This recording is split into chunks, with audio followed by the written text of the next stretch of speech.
So hello everybody, sorry I couldn't be there for class. I hope that everybody gets a chance to review this content for this week, but I just have a couple of announcements before I get started. So I have given your midterm testing sign-up sheet to the lab techs, so they should be collecting your names in the appropriate lab testing spots for the upcoming midterm. I also want to let you guys know, just as a quick reminder, that the NCLEX question set number 1, which is all going to be based on maternity and what we've learned up to now.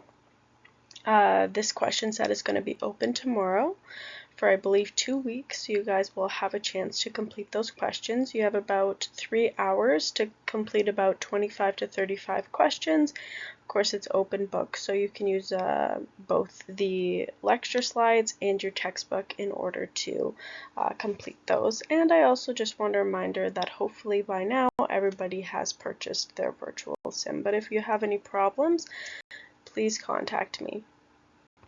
Quick reminder of what we discussed in last class. We reviewed those first couple of chapters, which really focused on things like the family structure. We talked about a couple of ethical incidents. We looked at the concept of family-centered care, which is going to be applied over and all across this course. We moved into female and male anatomy and a review of that. Potential contraception that you may educate patients on. We talked a little bit about conception, preconception care, fetal development, and prenatal care. For this upcoming lecture, we're going to be focusing on obstetrical terminology, maternal adaptations, nutrition, exercise, and high-risk pregnancies. Like I said, we're going to start to discuss some obstetrical terminology, which I want you guys to start to become familiar with. You're going to hear these words all throughout the hospital as well during your placements.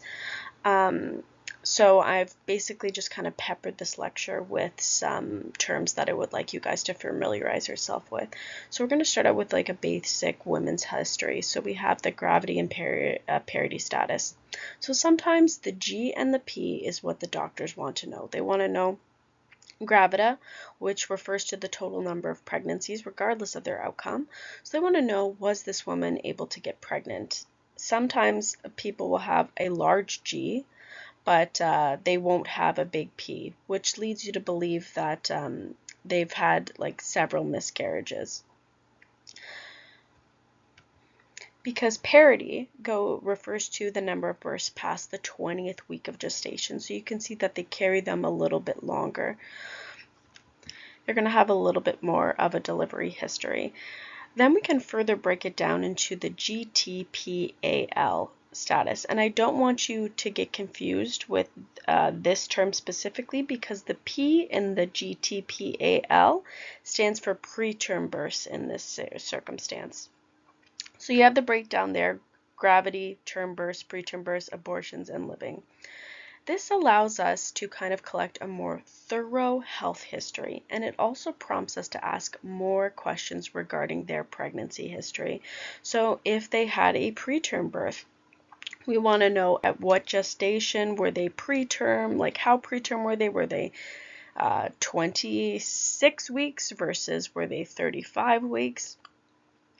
Was it an induction because of like a fetal cause or a maternal cause? Like, was the baby small? Was it that mother actually went into labor naturally and delivered the baby preterm? So like I said, collecting this kind of extensive health history just allows us to inquire a little bit more.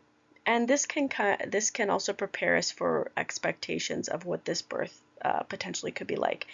If they had term births, but the term births were really quick, we can anticipate that this birth coming in may also be quick. We also want to, like I said, collect the gravida and parity status, because it allows us to know exactly how many pregnancies have been carried out.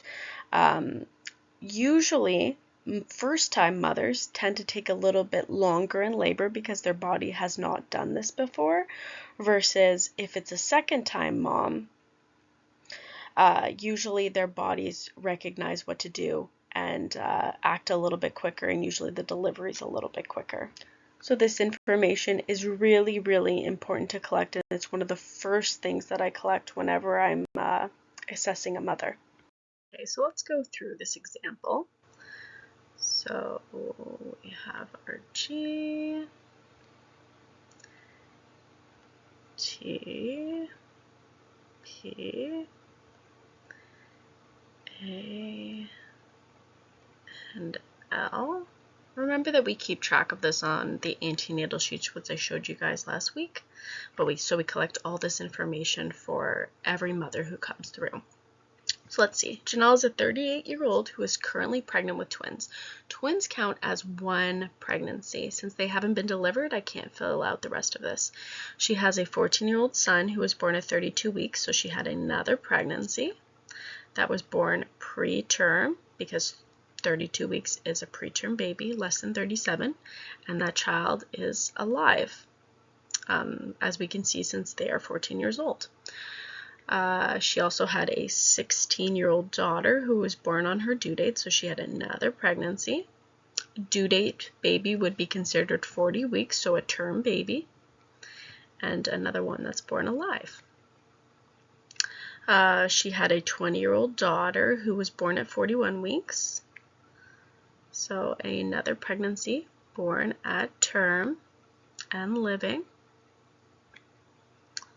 Then she had one elective pregnancy termination, which is considered another pregnancy but an abortion.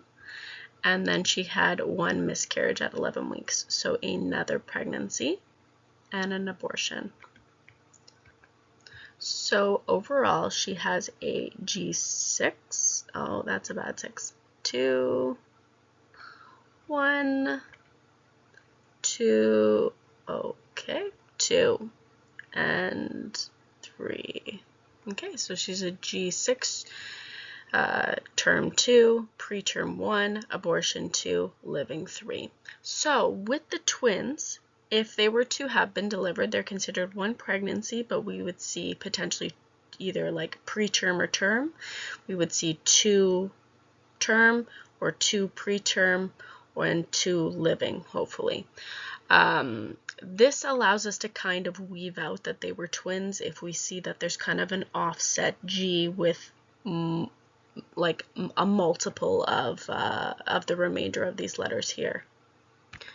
So that would again prompt us to ask more questions to really inquire whether it was a true twin pregnancy or whether this was collected incorrectly. Building off of those terms that we just talked about, we have things that go a little bit more in depth. So we have in description. So we have prima gravida or prima gravida, which means one gravida. So a person who is pregnant for the first time. We have primipara, which you might hear nurses at the desk say primip. That's what they're referring to. It's a shortened form of this, primipara. A woman who has had a completed pregnancy of at least 20 weeks gestation. So usually they'll be coming in to deliver at this time, so they've of course made it this far, but it's their first time delivering. So then you have multigravida, a woman who has been pregnant more than once. Then you have multipara, or you might hear it referred to as multip, a woman who has given birth 2 or more times past that 20 weeks of gestation. So again, like I said, when you've delivered multiple times, the body usually responds by delivering quicker each time. So we want to really take note, because that changes our expectations and our plan of care for those mothers. Then you have nullipara, a woman who's never completed a pregnancy past that 20-week gestation. Here's some more terminology on how we would describe like the gestation or the gestational period or the progression of that pregnancy. So you may have heard that basically we break these down into 3 trimesters. First trimester, second trimester, third trimester. Like I said, we have expectations for each. So they're broken down into 13 weeks each. So the first trimester is weeks 1 to 13, the second is weeks 14 to 26, and the third is week 27 to term. This kind of allows us to break up the mother's progression throughout the pregnancy, and what we can expect her to present like herself, whether she's experiencing certain kinds of symptoms, or what we can expect from baby developmentally throughout these 3 equal divisions. So some other terms you're going to hear, if you haven't already, is the use of preterm, and it can be further specified into very preterm, or premature, and late preterm. For the sake of this course, I do want you guys to just remember that anything that is born less than 37 weeks gestation is considered just a generic preterm. Then we move into our term births, which occur between 37 to 40 plus 6 weeks of gestation. Again, we can break it up even further into early term, late term, and whatnot, but I really just want you to remember that a term birth is between 37 to 40 plus 6 weeks gestation. Then we have our post-term, and again, which can be broken down even further, but basically any baby that's born at 41 plus weeks to 42 weeks, usually we try to help these babies deliver through induction. By 41 plus 3, we would like them delivered. And I'm not sure if anyone can think of why we would want them delivered, why we wouldn't just let the pregnancy carry on, but basically eventually the placenta itself is going to start to break down. It has a lifespan of its own, and of course if our placenta starts to break down, it is not going to be able to provide our fetus the proper nutrients, the proper oxygenation, and fetuses can actually die. I've heard of many horror stories of usually parents who want the most natural pregnancy and delivery as possible, so they don't want any interventions done, including induction. And a lot of the time, of course, the most responsible physician or midwife or whatnot does their due diligence in explaining these types of things. That the placenta potentially breaks down, that it could potentially harm the baby, but still parents go through with that they want as natural as possible. And we've actually had babies unfortunately pass away because of this kind of neglect. So we usually start our inductions around 41 weeks, and we like the baby to be born at 41 plus 3. So I'm going to talk a little bit about that breakdown. You can see here that I have, like in the late preterm, you have 34 plus 0 out of 7. What does that mean? Well, we always talk in completed weeks. So if we had a baby that was supposed to be due, their due date was maybe 8 days from now. So basically that means that they've completed the majority of their pregnancy. So they've completed approximately 38 weeks. That's what they've completed. They still have 8 days left to go, right? So they still have, if you break that down even further, they still have a full week left to go, plus that 1 day.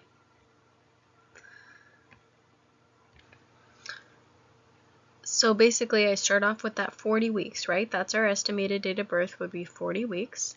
So we have, like I said, 8 more days to go. So I would subtract another week there, so which would bring us down to 39 weeks, because we haven't completed that yet. And then I'm still haven't completed a full week. I still have that extra day. So that would bring us down to 38 weeks. And we always go by day. So basically, so it's kind of like we're working backwards. So this extra day, basically, that we have to complete, it means that we've actually completed 6 days out of that week, but we're left with that one. We still have to complete that 1 day. So it would be considered a 6 out of 7 or you might see it as a 38. Oh, let's see. Might see it as a 38. This is pretty messy. Plus 6. So we're always kind of working backwards, but this is kind of how we would like calculate the gestational age if we were to just do it on our own. There are calculators. There's that wheel that I showed you in a previous lecture that you can basically spin, and it tells you how many days. But we always do it out of this out of 7 days. So whenever you see a plus number, like plus 6, plus 5, that's out of the week. That's out of a 7. So they've completed 5 days out of that week. They've completed 3 days out of that week.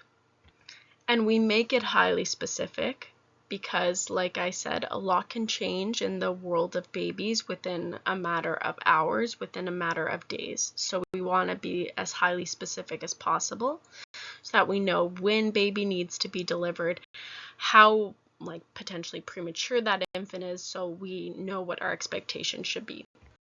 So another term is viability, and it can be ethical, highly controversial when it comes to maternity. So basically this refers to the infant's ability to live outside the uterus, and the age of viability now is 22 to 25 weeks. We've of course advanced in all sorts of technologies to be able to keep these infants alive younger. But that does not come without a variety of health challenges. A lot of parents do not understand that we can never give them back that time that they were to develop in the uterus. We do our best, but we can never simulate the hormones, the nutrients, how they were meant to naturally develop in utero. And this is why they end up developing a variety of different complications external when they're this little. So they can develop respiratory distress syndrome, where the lungs of like a 22-week-old fetus are not fully developed. And a lot of times they need a lot of additional help, so they may need mechanical ventilation, and they may need it for several weeks potentially, depending on how young they actually are. But they may also carry lung issues throughout the entirety of their life due to their lungs not being fully developed. They're also at a higher risk of infection. They have underdeveloped immune systems, of course, so that makes them more susceptible to developing life-threatening infections. And again, they could develop, they could be in immunocompromised state throughout a lot of their lives as well. They may develop things like cerebral palsy or developmental delays, just because, again, that baby's brain is immature in development. They could also develop like gastrointestinal issues due to that immature digestive system, which can result in conditions like necrotizing enterocolitis, or NEC we call it. And that has a 50% survival rate. Basically, the intestines become inflamed. They lead to bacterial invasion and cellular death within the colon. In this infant, you can kind of actually see that it's developed retinopath of prematurity. Basically, that happens when abnormal blood vessels grow within the retina. Usually it can correct itself on its own, but again, depending on how premature that baby is, it could lead to just permanent blindness. So anytime we look at viability and that ability to keep that baby alive at such a young age, you also have to consider the long-term consequences for these infants. Moving on, we've talked about a couple of these terms already, but I want you to take note of antepartum. We have those antenatals, those pieces of paper. This is basically referring to the period before the onset of labor. We also have the word intrapartum, which then means the time of labor and childbirth. We spoke about the fetus. Congenital, so that's a condition that's present at birth, and I'm going to be talking about a variety of these different conditions all throughout this course. We have gestational age, which we just spoke of, and the official definition for a teratogen, which is an age that can cause a defect in a developing baby. So that can be considered as smoking, cigarette smoke, alcohol. They can all potentially damage that baby during its development in utero.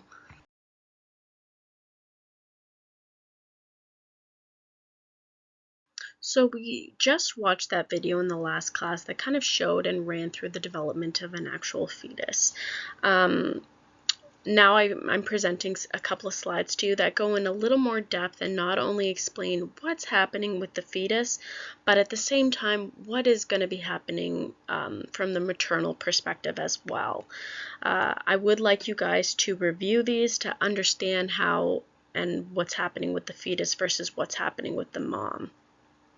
We're going to be talking about some of the symptoms that mom experiences throughout the pregnancy, but I just want you to see in relation to what size the fetus is versus what the mom is potentially going to be experiencing, and the actual size of her uterus and whatnot, all the way from conception to delivery.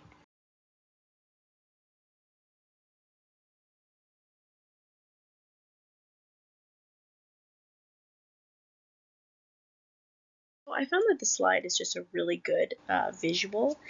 It shows the displacement of the abdominal structures in the mother in comparison to what the fetal growth is like. So you can see how the fetus potentially presses up against the diaphragm, which is why moms usually complain about not being able to breathe as well. So this just allows you to kind of gain a little bit more of an appreciation for the discomforts that she may be feeling. Baby also presses on mommy's bladder. You can see as baby gets bigger, so she has to pee a little bit more. You can see how her spinal structure actually changes. She may be experiencing back pain and whatnot. So have a quick look here at these nice little visuals. Next, I just want to talk about pregnancy signs, okay? And they can be broken up into presumptive signs. These are a little bit more subjective, what mom potentially could experience that might say, maybe I might be pregnant, but they're not 100% positive. Then we have probable signs. Again, these are things that we might see that might lead us to believe that she may be pregnant, but again, not 100% positive. Then we have the positive signs, and these are considered diagnostic to an actual pregnancy. So going back to presumptive signs, we have breast changes. That's when mummies may say, oh, my breasts feel heavier, they feel sensitive. Mums may also have stopped their period. They may experience increased urinary frequency, which they believe that since they're developing a baby, of course, that's pressing on their bladder. Nausea and vomiting, fatigue. They may also say, oh, I think I might be able to feel kicks in utero, which is called quickening. But again, that could actually be gas. It might not be accurate to an actual pregnancy.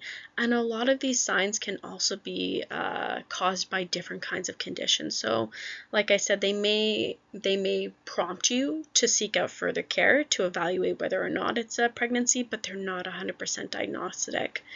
We have people that, of course, ignore these signs. I've had moms that have come in, usually a little bit larger, maybe wearing a baggy sweater, whatnot, complaining about extreme abdominal pain. And what ends up happening is they're actually in labor and they end up potentially delivering in the toilet bowl and they emerge because they just never knew that they were pregnant. They kind of ignored those types of signs. Next, we have probable signs. So a possible positive pregnancy test. Of course, you guys are probably aware that you can have a false positive, a false negative. And depending on the manipulation of hormones within the body, certain conditions can cause those false positives. We also have things like Hager sign, which refers to the compressibility and the softening of the lower uterine segment, and this is done in about 6 weeks. We have Goodall's sign, which is the softening of the cervix beginning at the 2nd month. We have Chadwick's sign, which is the bluish coloration of the mucous membranes of the cervix, the vagina, the vulva. This is usually done by a speculum exam, of course, by a healthcare professional. and this is caused by increased blood flow to those areas. We also have blottment, and that's when, if we were to have done a vaginal exam where we, of course, insert our fingers, that you can potentially feel a presenting part that may be a fetal presenting part. It may be a head, it may be a foot, it may be something like that, but you can feel something there. That's not to say, of course, that it might not be a tumor, it might not be a molar pregnancy and not an actual pregnancy. We also have the potential for Braxton Hicks contractions, usually towards the end of a pregnancy. And that's basically where they start to experience those uterine tightenings. They're not consistent like normal contractions would be to change a cervix, but they're going to feel those uterine tightenings, which may lead them, of course, to believe if they've left it this long that they're pregnant. Then, of course, we have our positive signs, and these are diagnostic. So we have the ability to actually hear a fetal heartbeat. By about 10 to 12 weeks, we can use a Doppler and whatnot, actually hear that heartbeat. And of course, we hear a heartbeat, we would know that there's a fetus that's growing in utero. Also, if a healthcare provider is able to actually feel that movements, we can palpate and definitively say, yes, that's a fetal kick, that's a fetal movement that would indicate that there's, of course, something living in utero. And of course, one of the most definitive tests is an actual ultrasound, being able to visualize the anatomy of a fetus. This is just a nice little definitive chart from your textbook that goes through, again, those specific signs and what weeks the mothers may experience those signs at. I'm going to be moving through the physiological adaptations during pregnancy. So moving through those different organ systems, what kind of symptoms can mommy potentially be experiencing throughout her progression. We're going to talk about our reproductive changes during pregnancy. So we have the uterus, which increases in size up to 20 times that of like a non-pregnant person. The capacity increases by 2,000 times to, of course, accommodate for that developing fetus. The weight of the actual uterus increases from about 2 ounces to approximately 2 pounds at term. And we also have, of course, that uterine growth, which occurs due to the hyperplasia and hypertrophy of those uterine cells. We need this to, of course, accommodate for that fetus, but also to increase the strength and elasticity for when we actually need the uterus to contract to help deliver that fetus during birth. Changes also occur to the cervix, so it increases in mass, water content, and vascularization. We go from a really rigid structure to a soft structure. Like I said, we usually start at about 4 centimeters. That can actually start to thin out throughout pregnancy, and especially towards the end of pregnancy as well.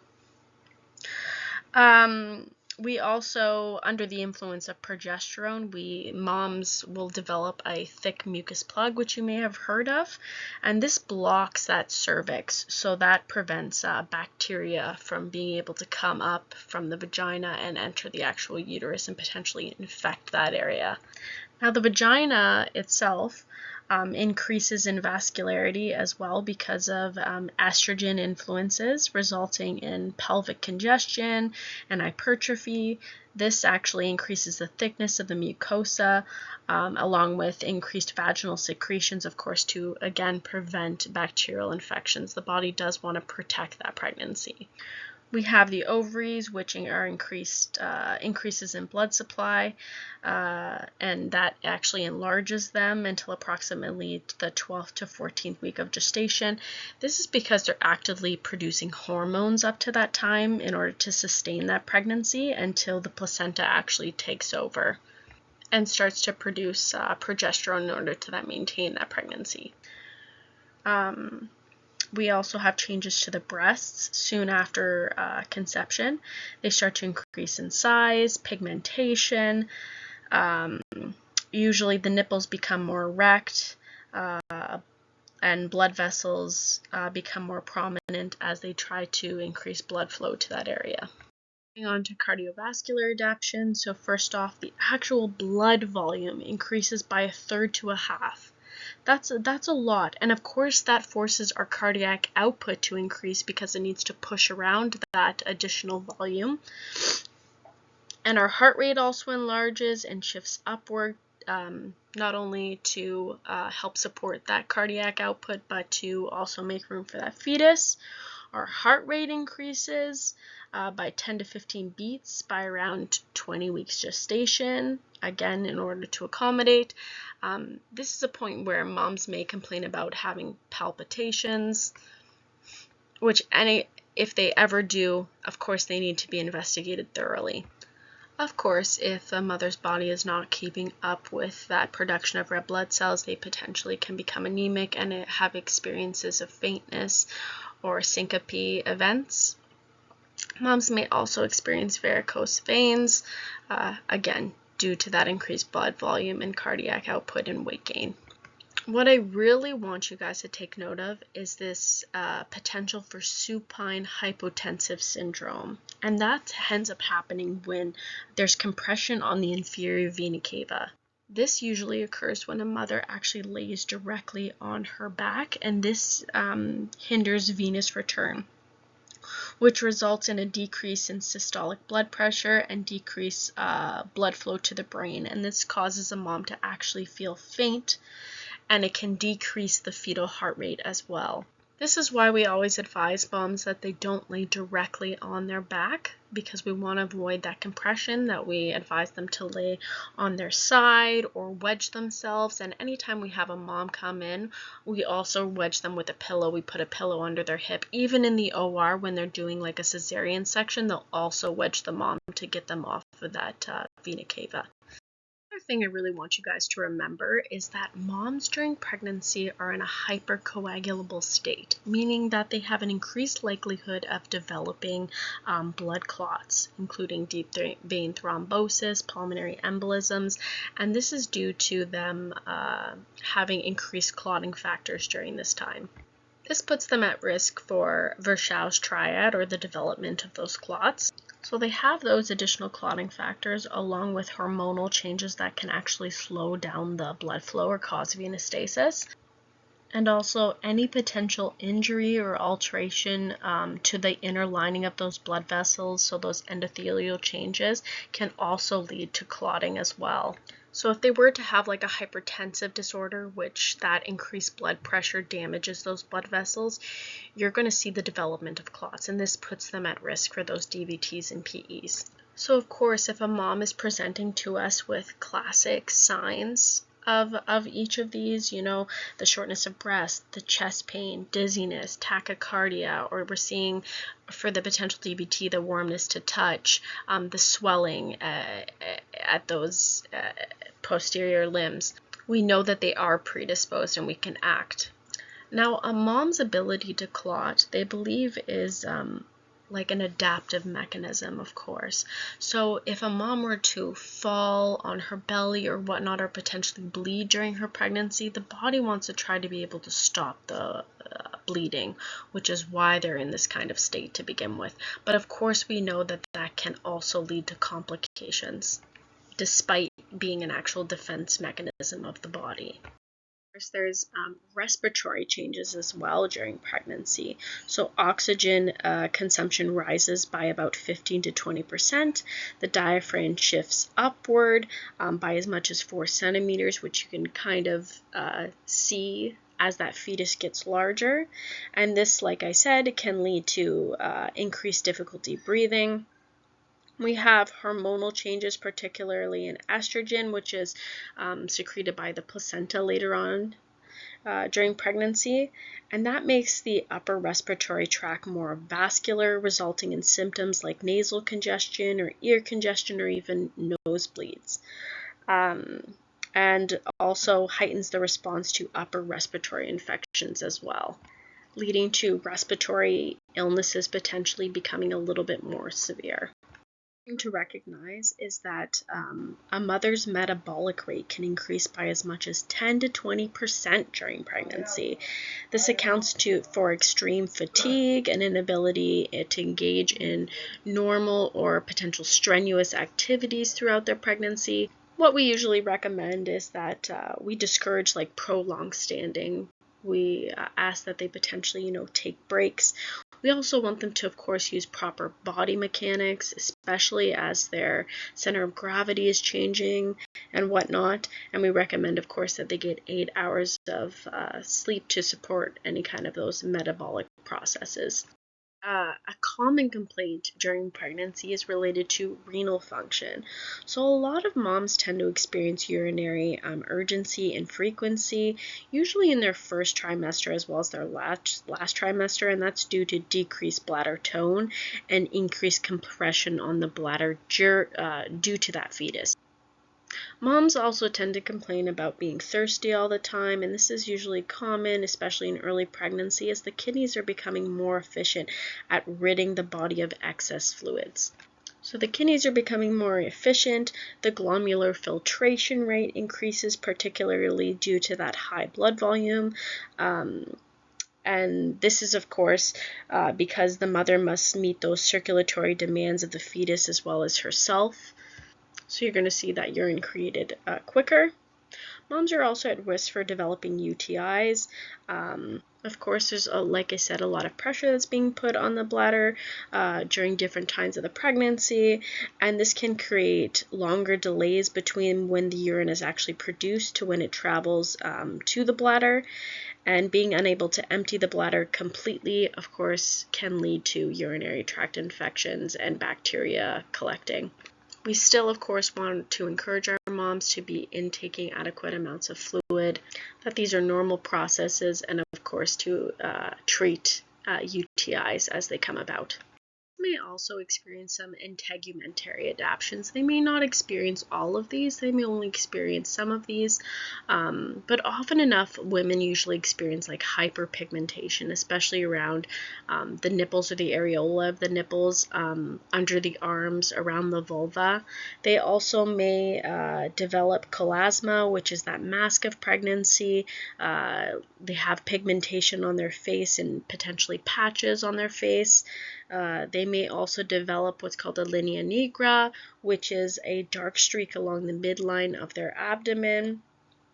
They can develop striae gravidarum, which is stretch marks. Of course, anywhere where there's stretching and high tension, like on the abdomen, they could potentially develop those. We also have palmar erythema, which is redness on the palms of the hands caused by dilation of the blood vessels on the hands. We have extra hair growth. They may experience acne, they may experience nail growth, increased perspiration. These are, again, are all experiences that moms may have, and we just want to, of course, inform them if we see them and they're concerned that these are natural processes throughout pregnancy. Those changes you can see. So you can see in that first image of the belly, there's lots of striae, so those stretch marks. In the picture to the right, you can see that linea nigra, or that line that's along her abdomen. In the bottom left, you can see that mask of pregnancy, or that patch you like in the skin. And then to the right, you can see that palmar erythema, or the redness on the hands of her, or the soles of her hands. Experience some musculoskeletal adaptations as well. So they'll have postural changes, and that's usually due to their center of gravity changing. And that occurs when their lumbosacral curve actually increases. So as that abdomen is growing and that fetus is growing, and it's pressing on and causing that exaggerated curve in the spine, they can experience those changes in gravity. Their pelvis can also become hypermobile, usually in the SI joints or around the pubic symphysis, and this is facilitated by hormone production, so specifically relaxin, which is secreted by the placenta. It works to relax and soften those connective tissues, including like both ligaments and tendons, and that's for in preparation of birth. Now, one of the most common complaints in women is related to actual pelvic pain, and that's why we see a lot of moms coming into the hospital. Usually what ends up happening is due to, of course, the fetus growing, it puts pressure on the nerves. They also have ligament stretching as that fetus is growing, and so they become incredibly uncomfortable. Now, we need to rule out whether or not, of course, these are this pelvic pain is due to contractions or whether or not it's due to these other natural progressions during pregnancy. So we'll do like an NST, which I mentioned last lecture, and we're going to talk about a little bit later, just to rule out and make sure they're not actually in labor. So moving on, approximately 33% of women at 21 weeks gestation can experience what's called a diastasis recti abdominis, and this is a condition characterized by the separation of the two sides of the rectus abdominis muscle. So you can see in these pictures here how they're of course more together and then they separate. Often enough, this can occur in the later stages of pregnancy, and usually it does resolve on its own following delivery, but if not, some women may need physical therapy. We also want to promote that the women engage in like safe core exercises before they get pregnant, a little bit during when they get pregnant, and we also want them to avoid any kind of strenuous movements, which could also cause this diastasis recti abdominis condition. Another symptom which is common during pregnancy is cramping of the muscles. Now that can be caused by, of course, contractions during the end stages of pregnancy, but it can also be caused by things like hypocalcemia. So we want to make sure that moms are, of course, taking those prenatal vitamins. It can also be caused by dehydration as well, so making sure that they have the appropriate amount of fluid intake. But regardless, if they come into the hospital with that kind of cramping sensation, we again need to rule out that this is not labor. Gastrointestinal complaints, concerns, symptoms are also quite common during pregnancy. And one of the most familiar symptoms is, of course, the nausea and vomiting, especially in that first trimester. Moms may also experience appetite changes. I remember when I was working at Tim Hortons, I had a guy come in and say, "Hey, is there any chance that you can cut open a donut and I want you to put basically like a sausage breakfast sandwich inside of a donut? That's what my wife is craving right now during her pregnancy." So a little bit abnormal, but still nutritious. What we want to watch out for is what's called pica condition, and that's when moms actually start to crave like unusual non-nutritional substances. So they may crave things like dirt and bricks and chalk and clay and laundry starch. This condition's not really fully understood, but they believe it may be related to like nutritional deficiencies. So if a mom's craving ice, sometimes they relate that to an iron deficiency. Mothers may also be at increased risk of a gingivitis, primarily attributed to hormonal changes. So like the progesterone promotes bacterial growth. So we want to promote good dental health. They may also experience heartburn or reflux due to the relaxation of the lower esophageal sphincter. They also have the potential of developing a hiatal hernia due to the displacement of the stomach by, of course, the uterine growth. Now, another change that we watch out for, which could result in an obstetrical emergency, includes the potential distension of the gallbladder, known as cholestasis, which is considered, like I said, to be a high-risk pregnancy and must be monitored closely. It is a liver disorder that occurs during pregnancy. It's characterized by impaired blood flow of bile, and that can lead to preterm birth or potentially the risk of a stillbirth. Usually one of the most classic presentations of this that usually prompts us to investigate further is that they come in with really itchy hands and really itchy feet. This is usually diagnosed with blood work and ultrasounds. Nice little chart that summarizes all of those changes that I just went over with you guys. And of course, if you have any questions, please feel free to bring them up next class. is just some more reading on the potential management of those common discomforts during pregnancy. And I will read out a few, but I would recommend that you read out them all, of course, on your own time.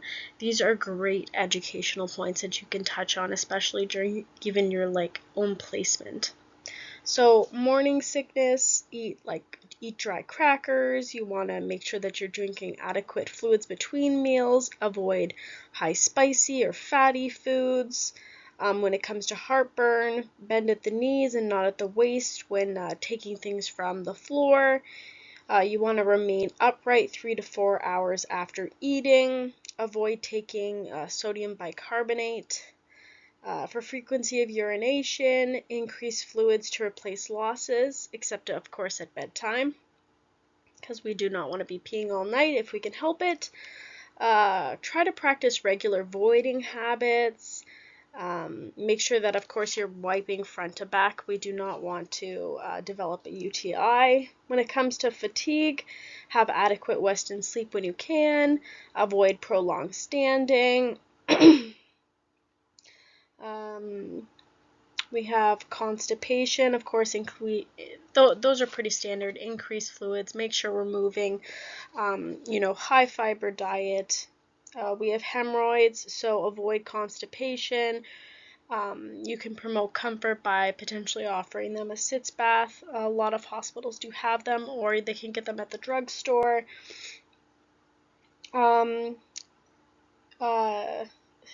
They can reinsert the hemorrhoids, usually after delivery, or potentially have them surgically removed. Avoid creams though, unless you've consulted with your obstetrician. You never know what can actually impact the fetus. Another symptom is that faintness or that supine hypotension syndrome that we spoke of. So try to avoid sudden changes in position. Like I said, avoid laying down flat on your back, especially in the second to third trimester. You can promote them laying in the left lateral position, which is best for maternal and fetal circulation. For leg cramps, again, you want to make sure that you're taking proper calcium, proper fluid intake. Of course, if they do persist and they are developing DVT symptoms, then you can go over that kind of symptomology with them to make sure, of course, that they're staying safe, and that if they need further investigation, that they can promptly get that done. For backaches, want to maintain good posture, wear good shoes, avoid prolonged standing. Often enough, if people do have a weaker core too, sometimes doing those core exercises can also help with back muscles as well. There's many other tips and tricks that are out there, but these are just a couple that you could potentially go over if you do hear of complaints with your patients. Look at the psychological adaptations to pregnancy, not just in the woman, but also in the family as a whole. Of course, we're going to start out with the maternal changes that happen psychologically.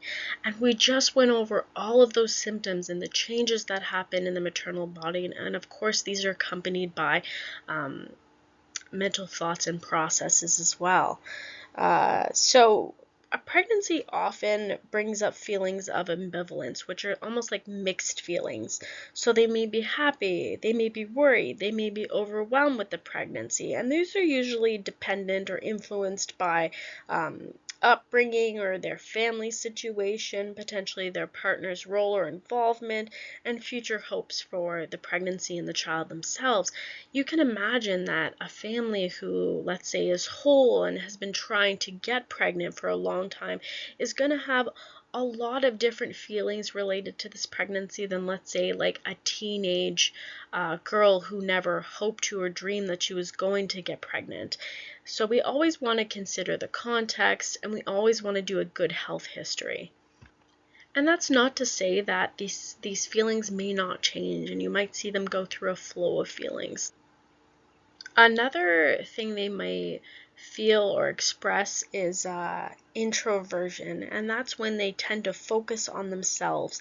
It's usually common, especially in early pregnancy, and that's where that pregnant person usually comes kind of preoccupied with their own well-being and that of the fetus. Another common feeling or feelings is that of mood swings. They have this emotional lability, so they may have like a sudden shift in feelings, typically, during all throughout pregnancy. So it's really necessary to use like clear communication, be patient, be understanding, and you also can express this to their partners as well, that they are going through, again, a lot of changes, both to their body, mentally, like hormonally. Pregnancy can also have an impact on their body image, right? Some may experience body issues. Some may feel that they're beautiful and they have that maternal glow, while others will look at themselves and say, I've gained all this weight, I'm super uncomfortable, I don't feel like I'm me anymore, and those are quite common and normal. Just remind them that like preparing for motherhood involves accomplishing maternal tasks to like develop that self-concept as a mother, and to establish a rewarding relationship with that infant and that fetus. You really want them to work on, they're growing together, that they have that bond, that they're building that relationship. And if you find that during any kind of interaction you have with the mother, if you notice that they're potentially anxious or they're not transitioning well, then it may be important to just take note, to watch as they progress throughout their pregnancy, in case you have any kind of social concerns during delivery and the well-being of that fetus or that baby. And we will talk a little bit about that postpartum depression and psychosis and whatnot that can happen to moms following delivery as well. Some women do have difficulty transitioning, especially those that are already diagnosed with anxiety and depression even before being pregnant. It can become exaggerated. Said the rest of the family also goes through these types of changes and different kinds of feelings. So the fathers can go through kind of different phases themselves as they potentially accept or realize their role in parenthood. So they can have like the announcement phase, that's the confirmation of pregnancy. Again, they may also experience that ambivalence, those mixed feelings during the pregnancy. This is their highest likelihood for battery or domestic violence, is usually during this phase where they may have a hard time adjusting to the idea of potentially being a father or having a baby. So of course we do want to ask those hard questions anytime that a mom comes in. Actually, it's one of my admission questions, is that we ask, like, do you feel safe at home? Especially if you notice any kind of signs or symptoms, if they're looking towards their partner to answer those questions, if you notice bruising on the mother or anything like that. No form of abuse, of course, is tolerated. Fathers may then enter the moratorium phase, and that's when they really realize that the pregnancy itself is their reality, and they learn to accept the pregnancy, and hopefully they become a little bit more involved in the pregnancy. Because we are all about family-centered care, and we do treat both mother and father as a dyad, as a couple. The last phase is the focusing phase, and it's in the last trimester, and that's when they really begin to think of themselves as a father. And you may have heard that, during pregnancy, as soon as a mom becomes pregnant and she's has that fetus growing inside of her, she's already starting to bond and create that relationship with that infant. But usually when it comes to males, it's usually closer towards the end, or even when the infant first comes out and they're able to see and hold the child, that they make these special connections. We also have the grandparents, and I see grandparents who are very involved in like labor and delivery aspects, and then I there are some dyads where you don't see any of the extended family at all. But during this time, they may relive their own pregnancy and birth experiences, which of course could have both positive or negative influences on the parents-to-be or the grandparents themselves. I have had moms that I've taken care of and infants where the grandparents come in, and I can tell that the grandparent to this child is really going to be a primary caregiver. And if you notice those things, of course, make sure that when you're doing teaching, you teach the whole family dynamic that's involved. And of course, within that family, there may also be siblings. Now, siblings themselves, depending on how mature or how old they are, they may be in their own little crisis. They may not be used to sharing their parents' attention. It may be a little bit of a difficult transition, but again, we reassure the family that that's normal. And they can use tools like bribery. That can be good, like have the baby kind of give them a gift so that maybe they're a little bit more accepting of the baby. And of course, making sure that you are giving time to that other child still. Of course, we also have pets, which are a part of our family. A lot of the time, they already have like that sensory awareness. They may sense something's coming. They may be smelling and looking at mom's belly as it's growing. And if you can train ahead of time and watch how that pet socially interacts and whatnot, and try to teach it good habits ahead of time, that's good. Like know the dog's not allowed to be in the baby's room at all or whatnot, and just try to establish good habits. We usually recommend that if they do have, like, let's say a larger dog or anything like that, that potentially they'll bring home a baby blanket that's touched the baby after delivery, so that the dog has some time to smell it and get used to that smell before the baby even comes through the door. We also, of course, recommend that they have safety precautions in place, that they have like pet-proof baby areas, and that they constantly monitor their interactions between that child and the pet itself.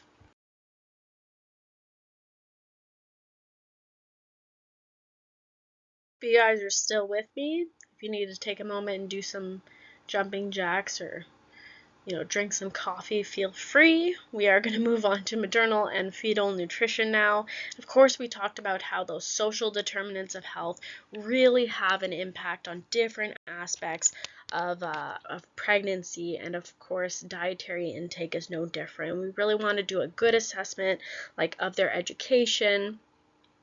Do they potentially know what they need to eat during pregnancy to stay healthy and to keep both their bodies and that growing fetus healthy? Do they have financial stability enough to make like good nutritional choices, or do they have access to those types of foods? Because there are some adverse outcomes that can happen, of course, with poor nutrition. And you can also imagine how the nutritional choices and lifestyle of the mother can have a profound impact on the long-term health of her children, not only in utero, but of course if that child comes out and all she sees is, or he sees, is mom eating cookies and candy and craft dinner, and that every single day for every single meal, how those are the types of habits that the child is also going to have moving forward within their own lives. So moving back to the pregnancy, though, inadequate nutrition during like pregnancy at all, especially during like those initial few weeks of fetal development, can contribute to like increase of low birth weight within infants. And that can lead to like failure to thrive outside of the actual uterus.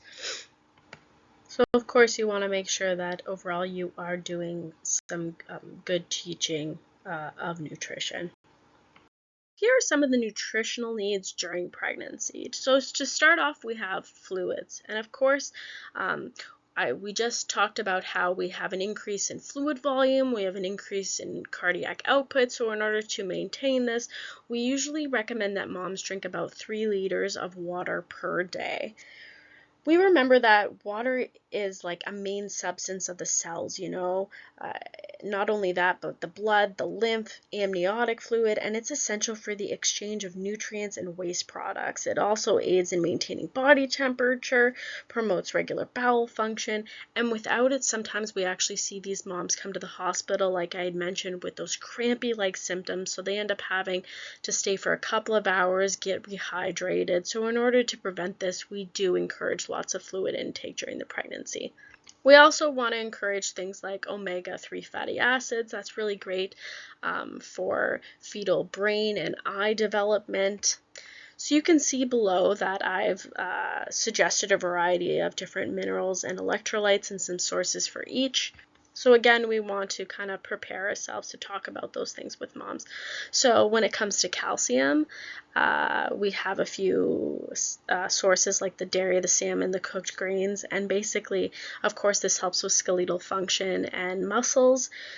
Now, without an appropriate dietary source of calcium, the fetus will actually pull from mom's bone storages in order to develop. So of course we want mom to have a natural intake of this. We also want mom to have good iron.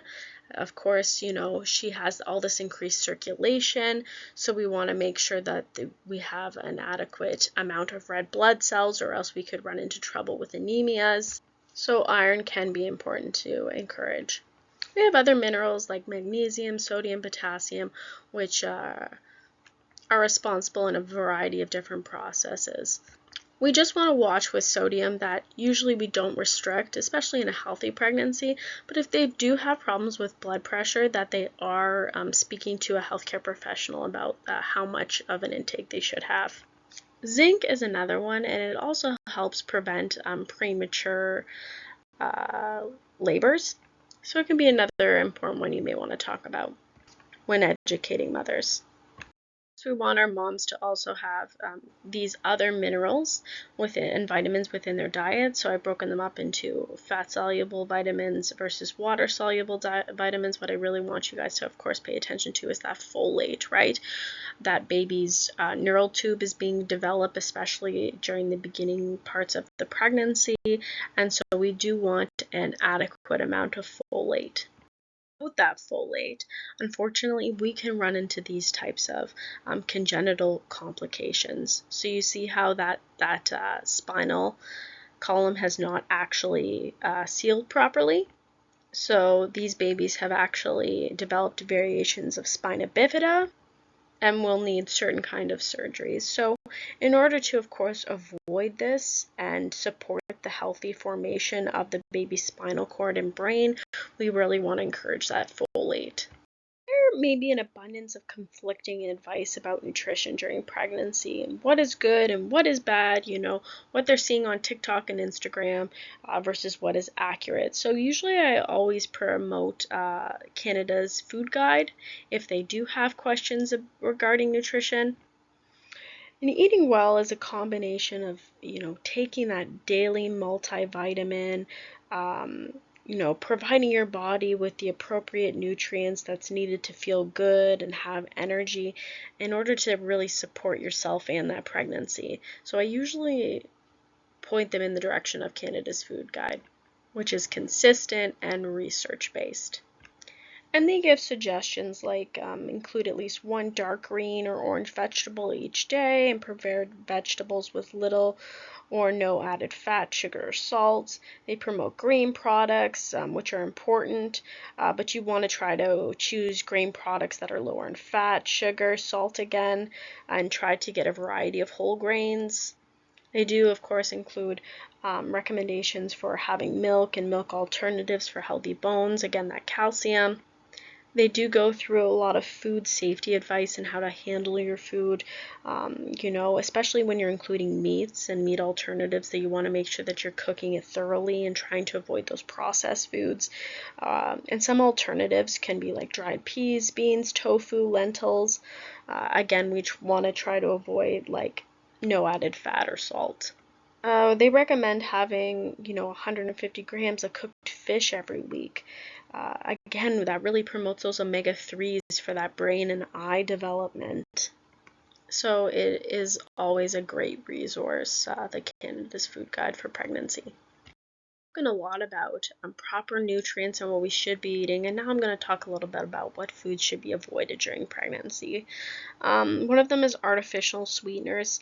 Some sweeteners can cross the placenta and reach the developing fetus, and that raises some impact on their baby's health, of course. So we don't have concrete evidence for right now, they're saying to try to avoid added sweeteners if possible.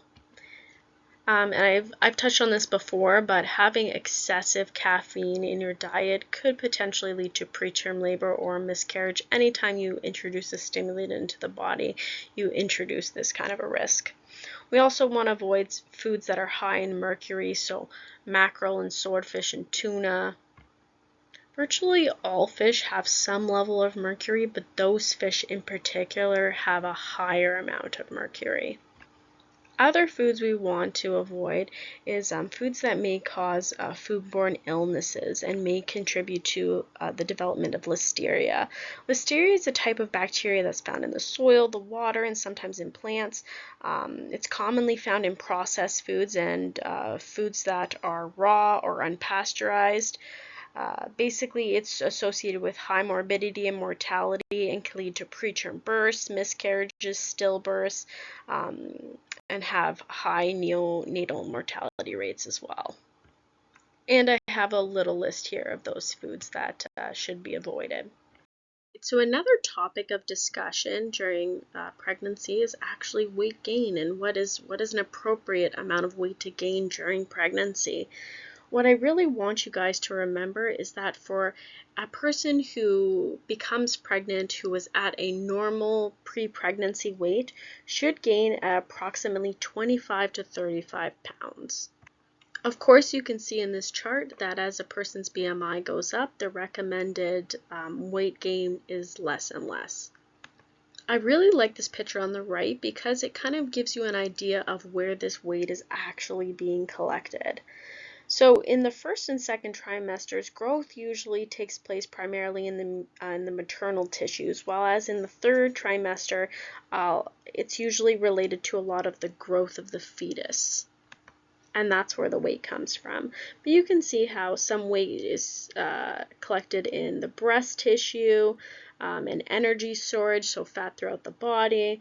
They have that extra blood and fluid volume. You have the uterus itself, which is growing, the placenta, the baby, the amniotic fluid, and this all contributes to that 25 to 35 pounds.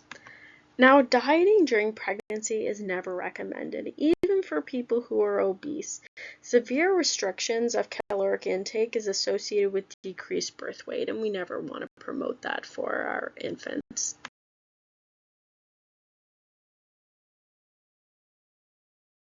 So I'm going to touch on exercise, which I briefly mentioned in that previous lecture. Now, basically, we recommend that they maintain their current level of fitness, right? We don't want them to become those marathon runners, but if they were accustomed to doing a walk every morning, that we do want to promote that, of course, because activity promotes, a healthy weight. It promotes good mental health and good circulation throughout the body. So we would never want them to necessarily stop that, but we don't want them to take on extreme forms of fitness. If they were to want to introduce fitness during their pregnancy, let's say they have a little bit more time that they want to spend, that they would just introduce, tasks slowly. So they're not going to, let's say, go run a 5K right off the bat, that maybe, they start out with little bits of walking, letting their body adapt naturally. We also want to look at what kind of exercises and activities they're doing, right? We have to understand, especially as they get larger and that center of gravity changes, that what would be appropriate to do during a pregnancy, right? We don't want anything that would promote falling or colliding with people, so we don't really want to do those high contact sports. So, contact hockey or football or wrestling or anything like that potentially could end up in trauma for them, the mother, or the fetus. Now I have included a little bit of a video here that you guys can watch that kind of goes a little bit more in depth on exercise during pregnancy. So that being said, while we do want to encourage exercise in the majority of healthy pregnancies, there are some contraindications to exercise. So let's say the mom has like an incompetent cervix, meaning that that cervix could potentially prematurely dilate, and we may end up having a premature infant. Anything like that would cause us to put additional pressure on that cervix, including maybe like going for a run, doing the jumping jacks and things like that, could potentially cause us to dilate. And anytime premature labor could be stimulated, we don't want that. So some of the other contraindications include previous premature births. If you have like twins that are sitting at a premature age, so that 28th week, we want to try to avoid stimulating that cervix. Also, if mom's membranes have ruptured, especially for long periods of time, remember that the water itself is made to be a protective cushion around the baby, and without that protective cushion, they are kind of moving around within the uterus. That, and they no longer have that barrier to protect them from bacteria. So if you're going for a long and strenuous run after your water has broken, you could potentially like move that baby around, kind of shake that baby up, as well as introduce bacteria. There's also concerns of exercise with the placenta previa. So placenta previa is when the placenta actually covers the cervix. So you can imagine that if that cervix dilates even a little bit, there's the potential for bleeding. So again, we don't want to put any kind of pressure, and we don't want to traumatize that placenta at all, of course, because it is what's providing oxygen and nutrients to the fetus. Any damage to that could be detrimental. We also consider exercise when it comes to hypertensive disorders. So of course, if their blood pressure is high, can lead to stroking, seizures, and whatnot. So we do not want to cause that blood pressure, of course, to go any higher. So we may ask that they avoid especially certain strenuous activities during their pregnancy. Of course, these are all discussions that need to be had with healthcare providers. These are just some tips and tricks for promoting good self-care for women during pregnancy. So of course we do want to promote good hygiene. It's necessary for maintaining a good health status in general. We usually advise them of the avoidance of hot tubs and saunas, particularly because it can cause fetal tachycardia or increase fetal heart rate, as well as raise the individual's temperature themselves. It may also expose them to a variety of different bacteria, especially if the hot tub is not being cleaned appropriately, so we usually just recommend avoiding those areas.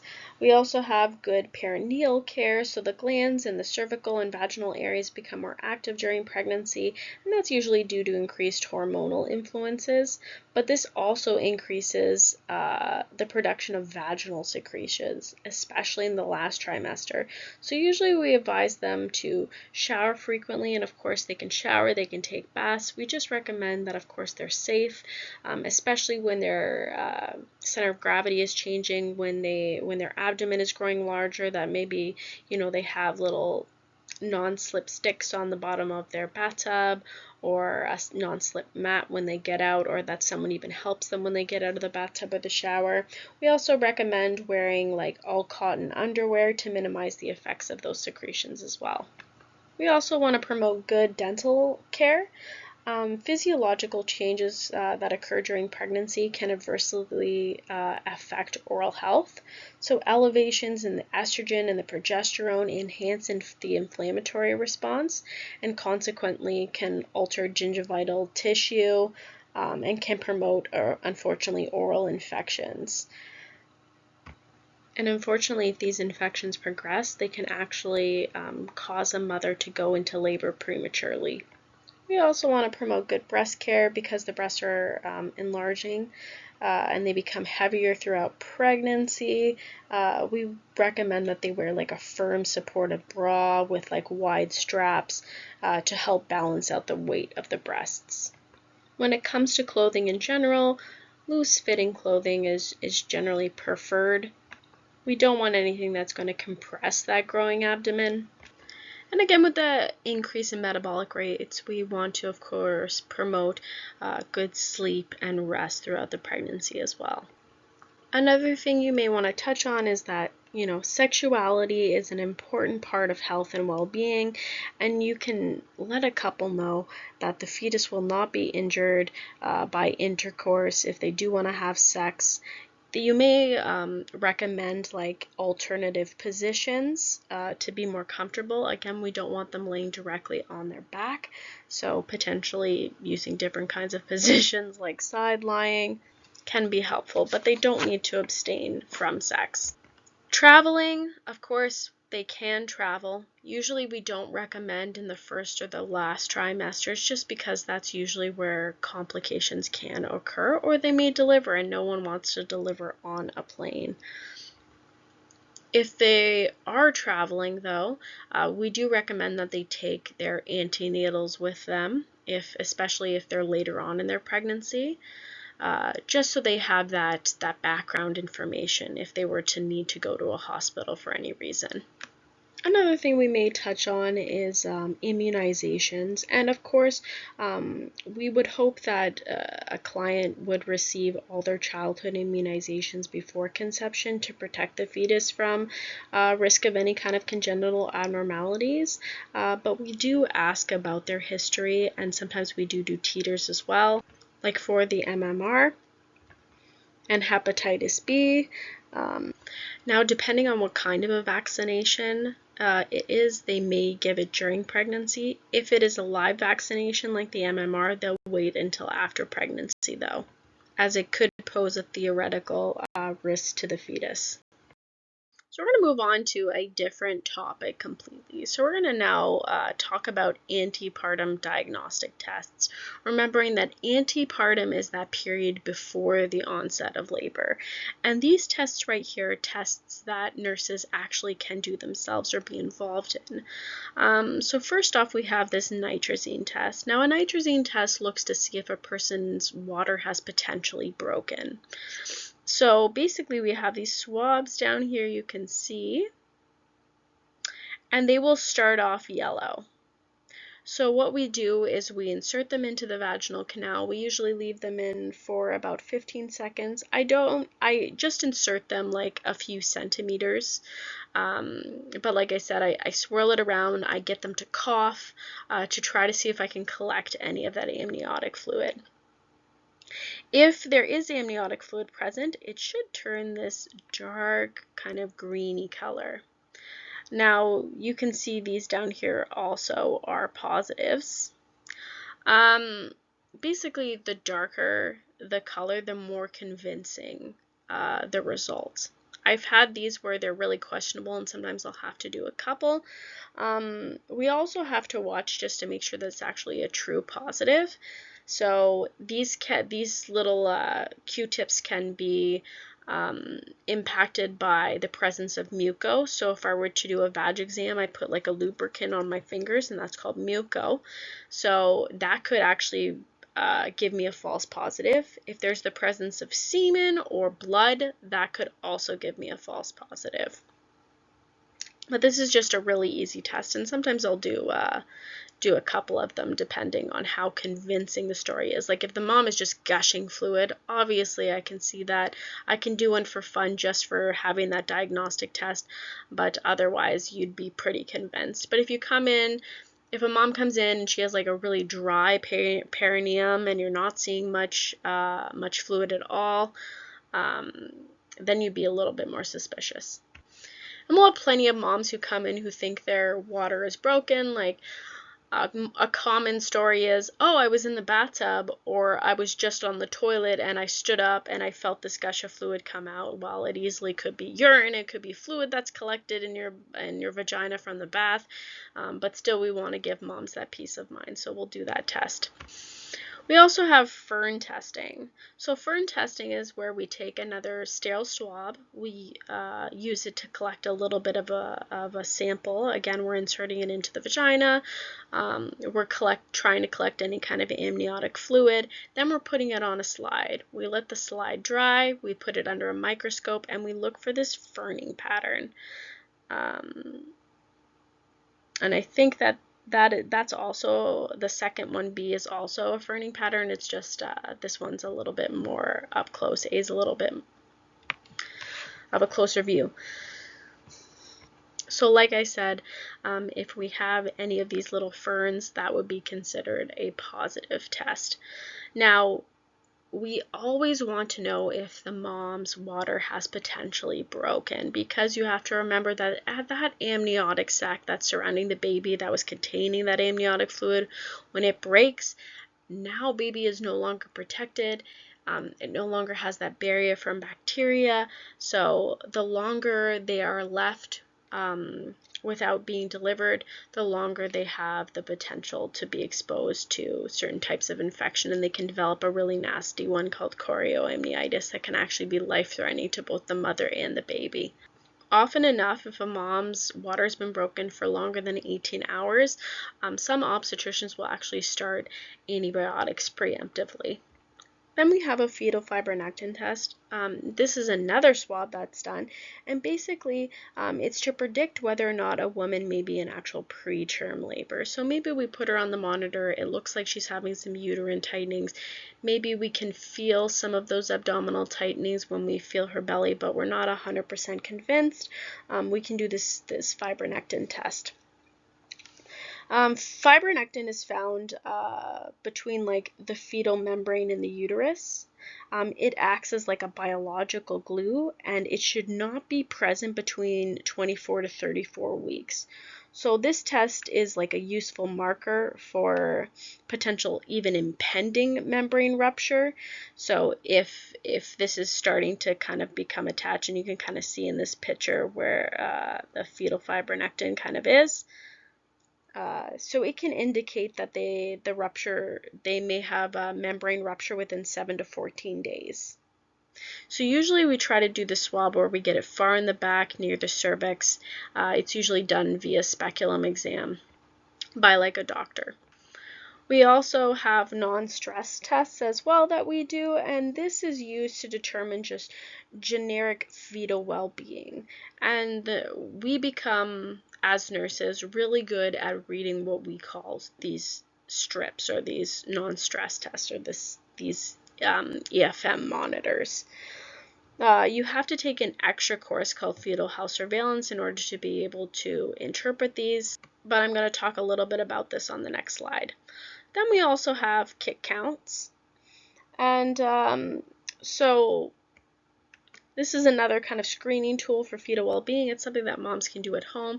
It's another common reason why moms come to the hospital is because they're not feeling their babies move. Babies do have natural sleep cycles, but they should be mothers should be experiencing a certain amount of fetal movement. So usually we recommend counting for 6 movements in 2 hours. I believe your textbook says 10, but hospitals usually say 6. And they can start this kick counting at 26 to 32 weeks. Decreased fetal movement may be indicative of like asphyxiation, or when the baby's deprived of oxygen. It may be indicative of like a fetal growth restriction where the placenta is not providing enough nutrients or oxygen. Usually in the case of like mothers potentially using cocaine, or in hypertensive disorders, or when a mother has been smoking. But regardless, this is just an easy kind of test that we can have them do, and mothers should be doing throughout their entire pregnancy. I can tell you nothing is scarier than when a mom comes in, she says, I haven't felt my baby move in 24 hours, or I haven't felt my baby move in a couple of days. I'm going to bring us back to that idea of a non-stress test. And fetal health surveillance is, like I said, it's an extended skill, but it's a skill that obstetrical nurses should be really good at. And this is the ability to look and interpret these fetal heart rate strips. So basically, we have non-stress tests. This is basically a snapshot of the fetal heart rate. We only watch them for approximately 20 minutes. There should be no contractions because that's the point of a non-stress test, is that there's no stressors. But basically, this gives us an idea of fetal well-being. We shouldn't see the presence of any kind of decelerations or drops in the heartbeat. During this time. This is actually a perfect non-stress test itself, from what I can see here anyways. So we also have what's called external fetal monitoring. It uses the same technology, you're reading the same basic strips, but instead you have the presence of contractions, which are the stressors, usually during labor. And we want to watch what's happening with the fetal heart rate in comparison to what's happening with those contractions. So the first thing I want to do whenever I'm trying to interpret these strips is I want to establish a baseline. And a baseline is where that fetal heart rate is actually sitting most of the time. So usually we want like a good 2 to 10 minutes of like a stable kind of heartbeat. So where is the heart rate kind of sitting the most? So you can see that this is a pretty good piece right here. So we'll consider that our baseline. So you just look over here at what line it's sitting, and so this says 120. So our heart rate here looks like 120. That's our baseline. Now what we want to see on a non-stress test is at least 2 of what we call accelerations, and that's when the heart rate goes up. So you can see it right here, it goes up and it lasts at least 15 seconds and goes up by at least 15 beats. So you can see we have one right here and we have one right here. So our baby's already met that criteria. These like little lines right here are actually fetal movement. So we gave mom maybe like a little button to press whenever she feels the baby move. And you can see how sometimes these actually correspond with accelerations. Like when the baby moves, the heart rate goes up. That makes sense. So the other thing that we're looking at is variability. And the variability is what's considered kind of like chatter. And it's brought on by the central nervous system. So you see that up and down and up and down and up and down and up and down. That's baby's parasympathetic and sympathetic nervous system working. So we want to see that. We don't want to see the heart rate going like this by any means, and we don't want to see it being all flat because again, that speaks to our central nervous system. We want it to have this nice and even kind of chatter, which is good. Another thing that we don't want to see in the heart rate is the presence of decelerations. I also forgot to mention that down here, this line is actually measuring our contraction patterns. So we have another monitor. We have one monitor that monitors the heart rate itself, and we use ultrasound technology. We have one monitor that we find the fetal heart rate, and then we have the other monitor we put on top of near that fundal area, and that measures any kind of contraction pattern. So this looks maybe like a uterine tightening, probably nothing, but we would watch it. But this is where we would look for that contraction pattern. So what we do is we try to establish what kind of decelerations may be happening, and those are dips in the baby's heart rate. So sometimes we'll see like straight downs and straight ups. That's called a variable deceleration. Usually there's no kind of pattern with the contractions themselves, but you'll see that straight down, straight up. And that usually is caused by baby when they either squeeze their cord or they press up against their cord, they decrease that oxygen for a second, their heart rate drops, and then it goes back up. So these are often corrective. If you see them like repetitively, you can usually move the mom around and that can help out a lot. Another deceleration we might see, and it's usually always during labor, is an early deceleration. And what we do is we compare what it looks like in comparison to the contraction. So this is a contraction right here, it goes up. This is our deceleration with our heartbeat. This is our baseline up here. So you see how it goes down and it comes back up with the contraction, and by the end they've both ended, and that's normal. That's usually due to head compression. Baby gets a little squeeze, Baby's heart rate goes down. By the end of contractions, not getting squeezed anymore, it comes back up. Now, what we don't want to see is prolonged decelerations where the heart rate stays down for greater than 2 minutes. You can imagine a heartbeat that's gone down to like 100 or 80 or whatnot for greater than 2 minutes is concerning. What else we don't want to see is what we call a late deceleration. So if we have our contraction like that, and then we notice that the deceleration happens after the contraction, it shouldn't. And that usually means that our circulation is compromised, maybe related to the placenta. So we don't want to see those. So as you can see, there's lots of things that can happen. There's lots of things that we constantly need to be watching. There's lots of challenges with these types of monitoring, and not everything is super concrete or super obvious. A lot of the times I will get people to verify my strips with me. But this is what I'm looking at, and this is again, like I said, an extended scale. And I just gave you basic bare minimums. There's other things that we also take into account when we're interpreting strips as well. Continue on and talk about some more antepartum diagnostic testing. And I had mentioned them briefly within the last lecture, but we're going to take a little bit more of an in-depth look. Alpha-fetoprotein. This is present in amniotic fluid in low concentrations between 10 to 14 weeks gestation and can be detected in maternal blood, which is why it's more commonly used. If a developmental defect is present, such as like the failure of the neural tube to close or potentially Down syndrome, more alpha-fetoprotein actually escapes into the amniotic fluid from the fetus, and then it enters the maternal circulation. And that's why we can use those maternal blood tests. So the optimal time to assess for this protein is screening between 16 to 18 weeks gestation. So if we do this and we see some elevated results, further testing may be done. And basically a lot of the time when it comes to these types of tests, how nurses are involved is we may collect some of the preliminary data. So we may look at what gestational age they're actually at if we work in a clinic or potentially emergency department. We want to make sure that we have the appropriate gestational age, of course, because these tests are most sensitive at certain weeks of gestation. In this case, depending on your institution, you may be involved in the actual blood collection itself. Otherwise, in other tests, you may be involved in just following along with what recommendations the ultrasound techs have. So if they want them to be on a flow bladder or whatnot, and communicating those types of instructions with the patient.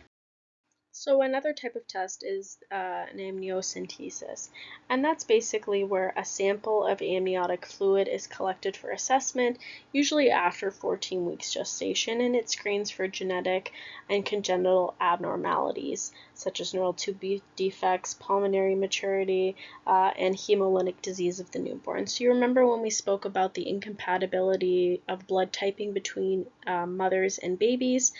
This test would kind of look at that to see if those maternal antibodies have actually killed some of baby's red blood cells and caused that anemia.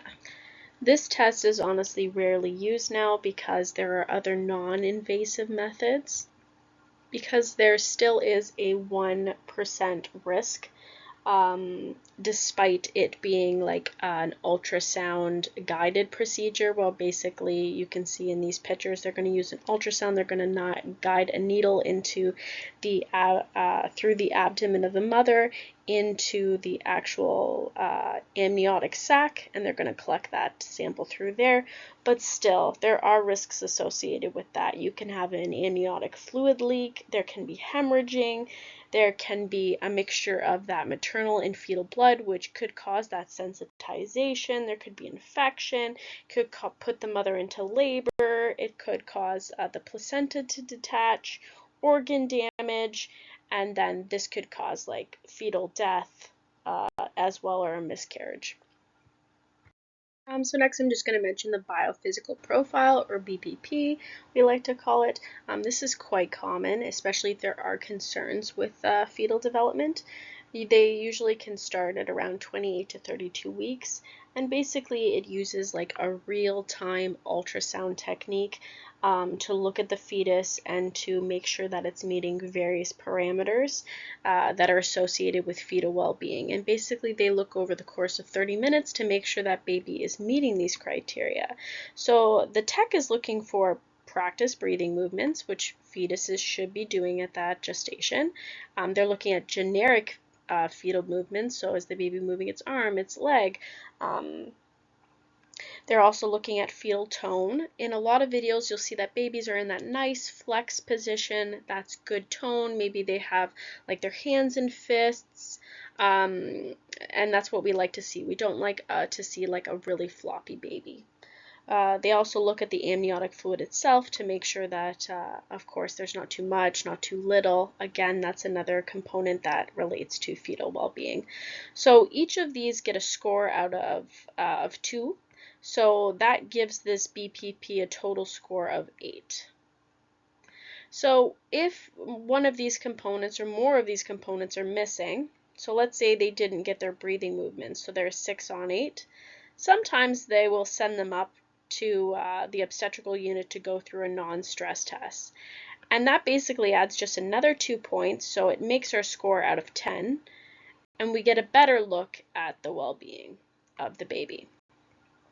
So hopefully, you know, we get 2 points for a good non-stress test, and that would make it 8 on 10, and that's a good score. And these are the scoring kind of criteria right here.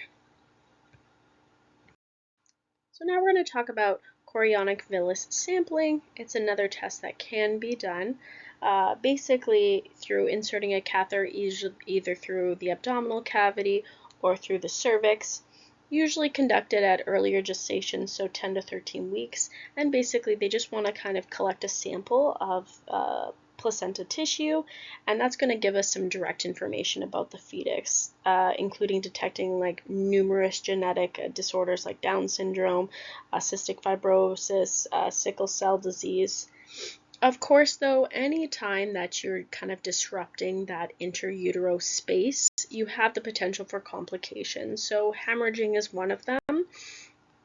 And for a technique like this, like I said, they're trying to get away from those invasive techniques that could disturb this area and go for more non-invasive screening methods like that alpha-fetoprotein we talked about. So we're going to now talk about indirect Coombs testing and Rh incompatibility, which I've kind of mentioned a few times already. But basically this happens when we have an Rh negative mother, which you can see right here, and then we have an Rh positive father, so he passed that on to the infant. So you see mom's has those negative Rh factors right there, and then we have a positive baby. And then if there were to be mixing of blood, which you can kind of see in there, like maybe there was some kind of trauma or whatever, and fetal cells entered the maternal circulatory system, she can start to create antibodies. So I believe you see like there's little A's around here, along with her Rh negative blood there. So it doesn't impact this pregnancy at all, but it will impact the next pregnancy. So when if she has another baby who has a positive blood type, then those antibodies that were created can actually hurt fetal blood cells, particularly their red blood cells.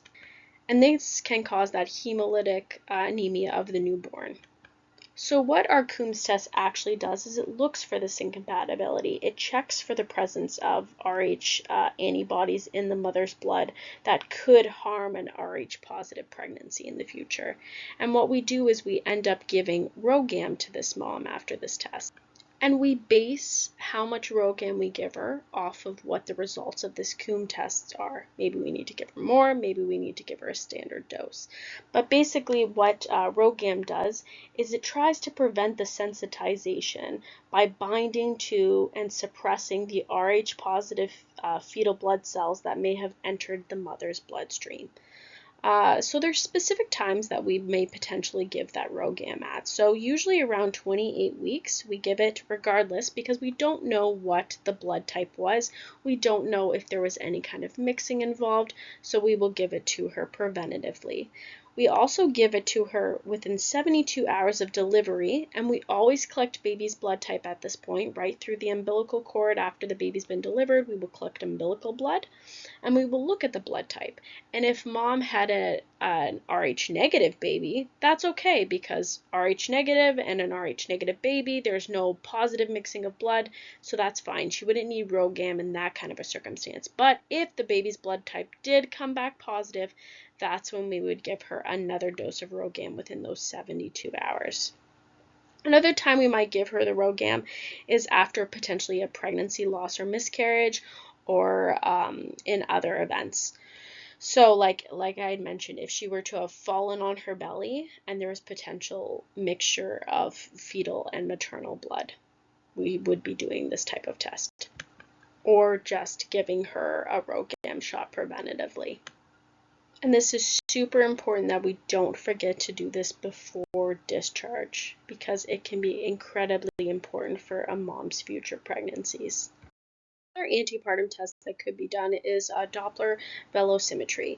And basically what we're looking for is the blood flow that is actually getting to the fetus. And often enough, like let's say they've had a previous ultrasound, that ultrasound is saying that the baby's small, and they're looking for causes or reasons why the baby might be small or not growing properly.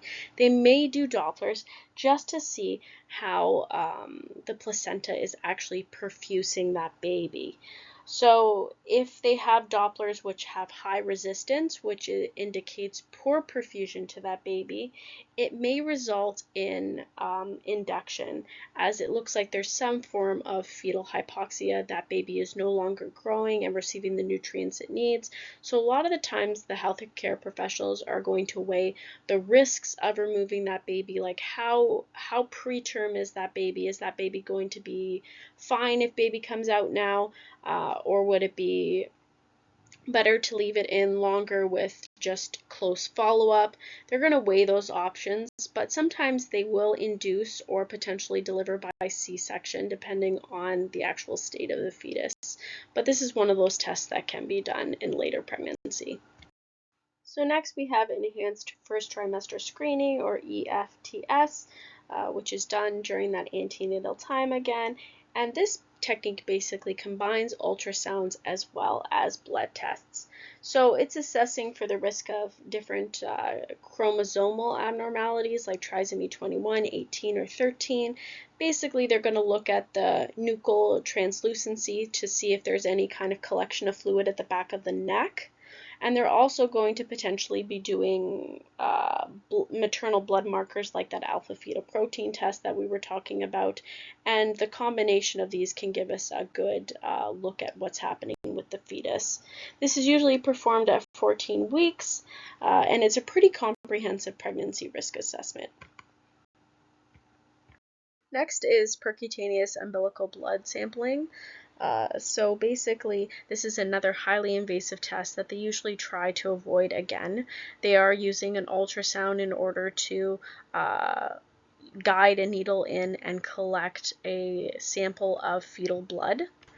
From this blood, they're then able to evaluate and see if there's any kind of conditions like hemolytic anemia of the newborn, any kind of other blood disorders like sickle cell, any kind of infections. But again, with this, because it is highly invasive and is actually disturbing a piece of the fetus itself, that umbilical cord, the baby needs to be watched really closely following this procedure. The last diagnostic test that we're going to look at is the most common, and that is the ultrasound. It can be done transvaginally, so a probe that's used to go through the vaginal canal. It can also be done abdominally, which is a little bit more classic. It can be done during any of the trimesters depending on what they're looking for. So they may be trying to evaluate the gestational age, they may be looking at fetal development and growth, they may be just trying to see where the placenta is located. But regardless, they're using that ultrasound technology.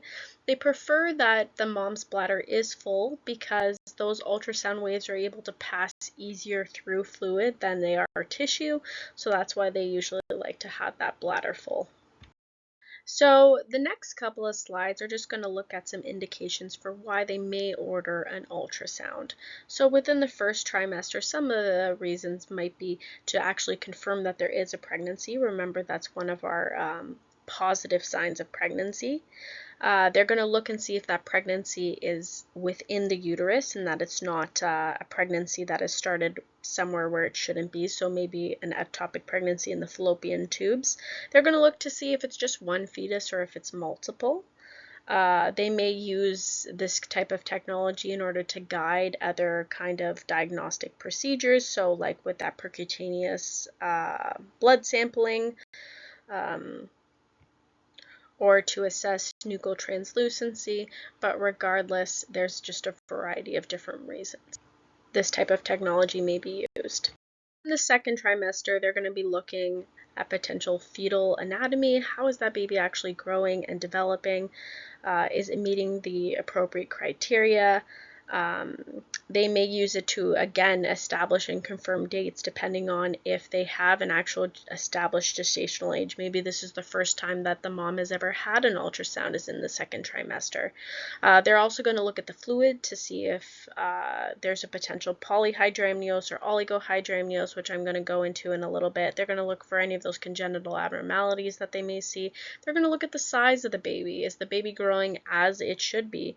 Again, they may look again at placental placement, especially if the placenta was growing too close to the cervix. They're going to have another look, and they may have a look after that depending on where the cervix or the placenta has implanted in comparison to the cervix.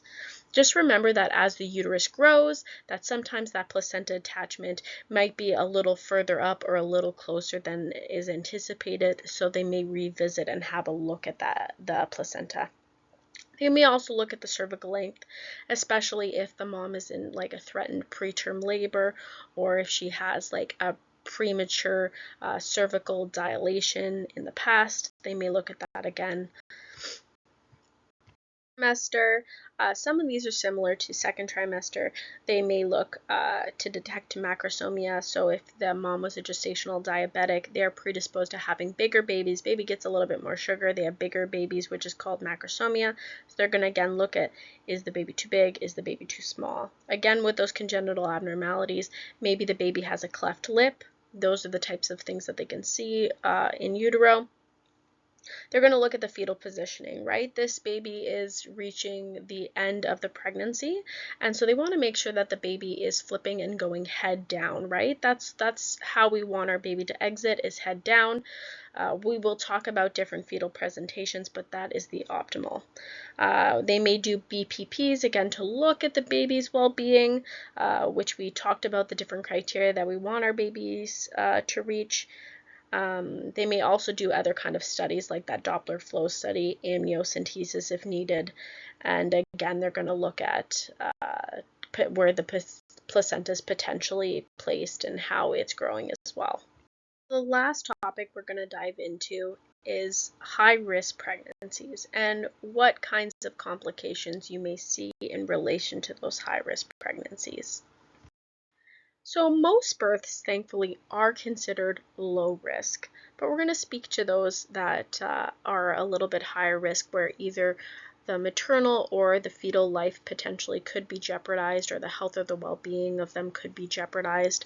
A lot of maternal specific complications, so that high blood pressure, diabetes, whatnot, they usually are resolved within the first month after birth, but a lot of education is needed during this pregnancy, right? You can understand, especially if this is a mother's first pregnancy, what a diagnosis of a high-risk pregnancy could mean to them, how it could alter their life, how it could change potentially how they interact with hospital staff and whatnot, and what their pregnancy experience is going to be like. And no matter what, they will always worry for themselves and they will always worry for their baby. So it's just super important that we educate, and we keep them well informed. To expand on this, women with higher risk pregnancies will likely experience additional stress related to diagnosis psychologically. They may experience a lot of guilt, anxiety, worry, depression, while still having to navigate multiple hospital visits or clinic visits. They may have to take multiple medications. They may have to have additional testing. They may have to commute all that more often or have constant monitoring. So this can be highly stressful for the entire family. So we really just want to be patient and compassionate in these circumstances. So this is just a list of the topics that I'm going to cover, and again, I recommend that you do go into your textbook and expand even further from what I have included with the slides, because I do just give you a basic idea of each of these high-risk pregnancies or conditions that we do face in the obstetrical settings. The most common disorders I see is that of hypertensive disorders during pregnancy, and they're becoming actually a little bit more frequent, but there is certain criteria that a woman has to meet. So I want you to remember that they have to have a blood pressure of 140/90 on 2 occasions that are 15 minutes apart in order to even be considered. So that's just generic hypertension. Then you have the severe hypertension, and that's 160/110. On 2 occasions that are 15 minutes apart again. And down here, I've just included a variety of different risk factors that can relate to the development of hypertensive disorders during pregnancy. So I found that when I was going through school, understanding hypertension during pregnancy was a little bit complicated, that there was different kinds of criteria to get different kind of distinctions or designations of hypertension diagnosis. So I've just included a little bit of a summary here that you can see what classification you may receive versus what kind of criteria you have to have.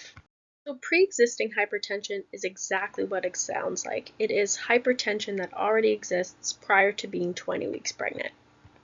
So they already have those blood pressures that are 140/90 on multiple occasions.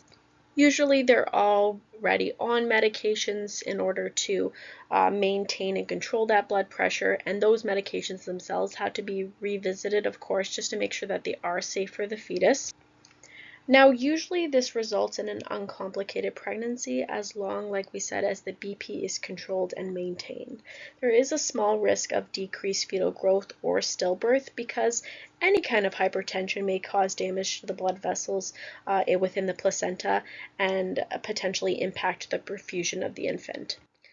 Now, that being said, about a quarter of women with this pre-existing hypertension may actually develop preeclampsia, which is a more severe version of hypertension.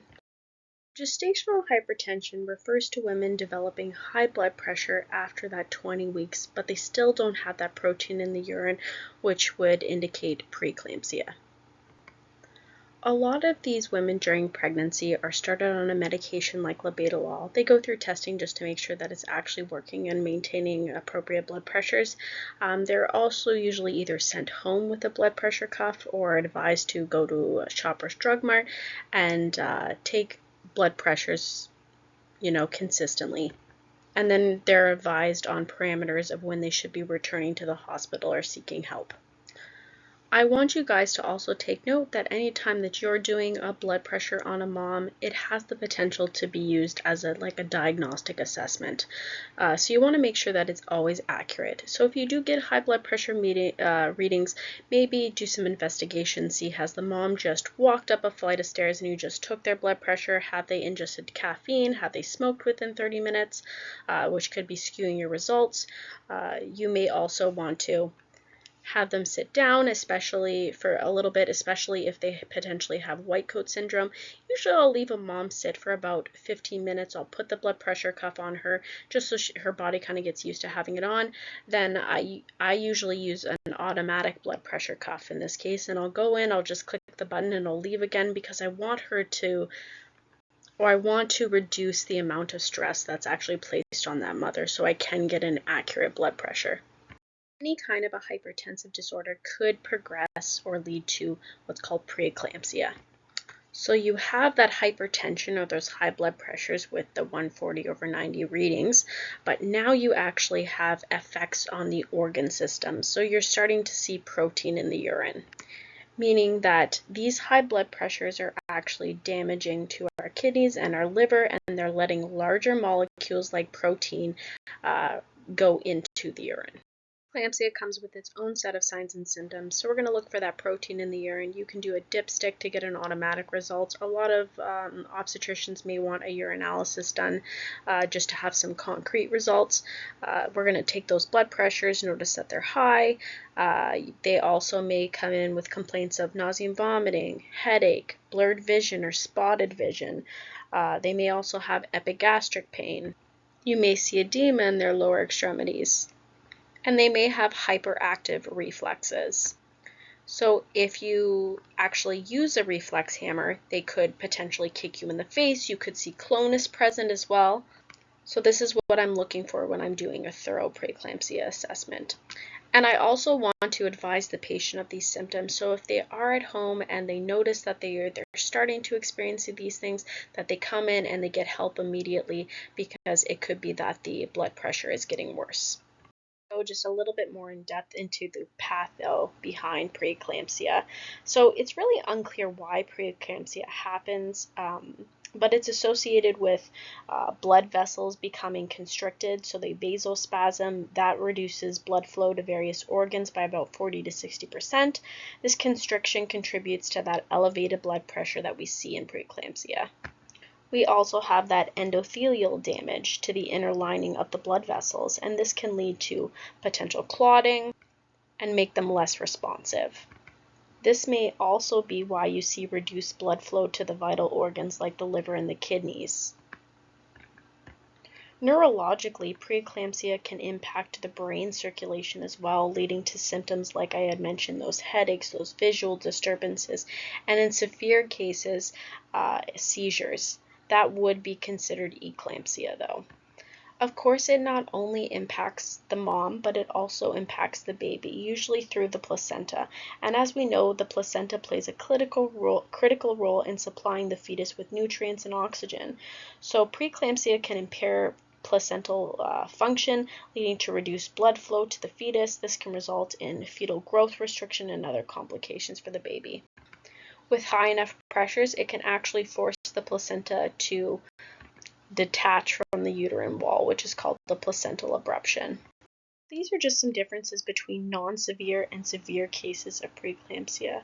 And of course, this is going to come down to a risk assessment, and it may be consistent risk assessments multiple times. We may have these moms come in multiple times a week in order to reassess if things have improved or if they've gotten worse, because this is going to change our plan of care. If there's a risk to the mom, if there's a risk to the fetus, it has to be addressed. It may be that we need to induce, and in some severe cases, it may be that we have to do an emergency C-section, because the only way that the blood pressure actually returns to normal is after the baby is delivered. You can see these are some of the complications of severe preeclampsia. So we have stroke, retinal detachment, pulmonary edema, heart attacks, requiring blood transfusions, especially if mom has hemorrhage, kidney injury, stillbirth, and like I said, when the placenta starts to detach itself from the wall, that's considered a placenta abruption, and all of these are considered medical emergencies. So now that we understand what preeclampsia is, let's speak to the management of this. So our first line generally is medication. So I have hydralazine, labetalol, and nifedipine. These may be introduced throughout the pregnancy. These pregnancies are going to be watched very closely to see their progression. The doctors are going to be constantly reevaluating the benefits versus the risk of allowing the pregnancy to continue.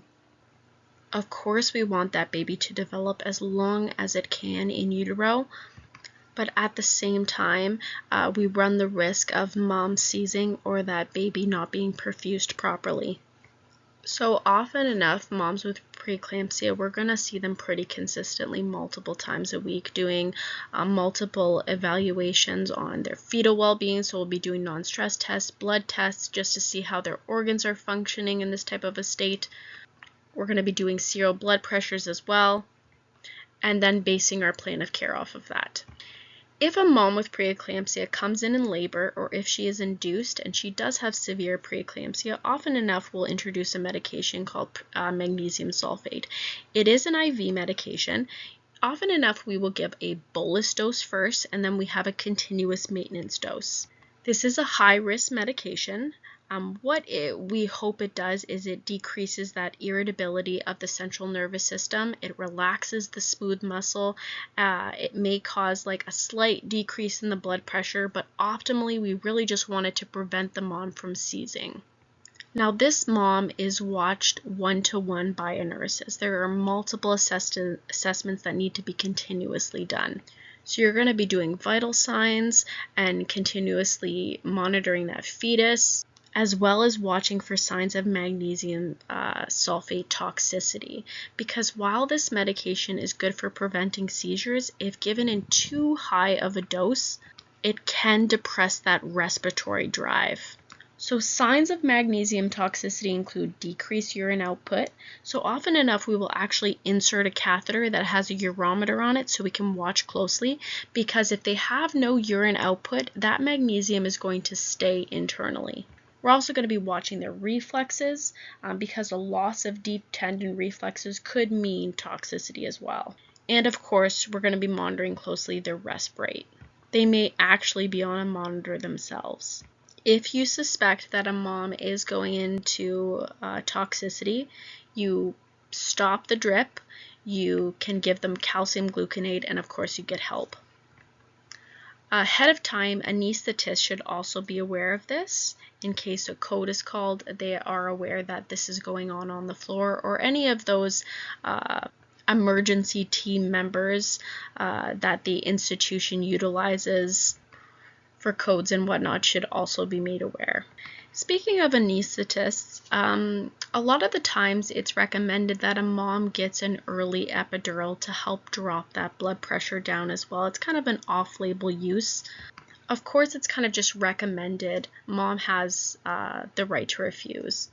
So along with magnesium sulfate, there's also environmental measures that we instill within the hospital as well. We really want to focus on reducing that stimuli, so we want to make sure the environment is quiet. We usually shut off the lights. We try to have minimal visitors during this time period. Again, anything that could cause that blood pressure to go up could be a risk to the mom and the baby. We want to have any emergency medications prepared. We want to have our oxygen and suction equipment prepared as well, and make sure, of course, that the call bell and emergency bells are in reach and working.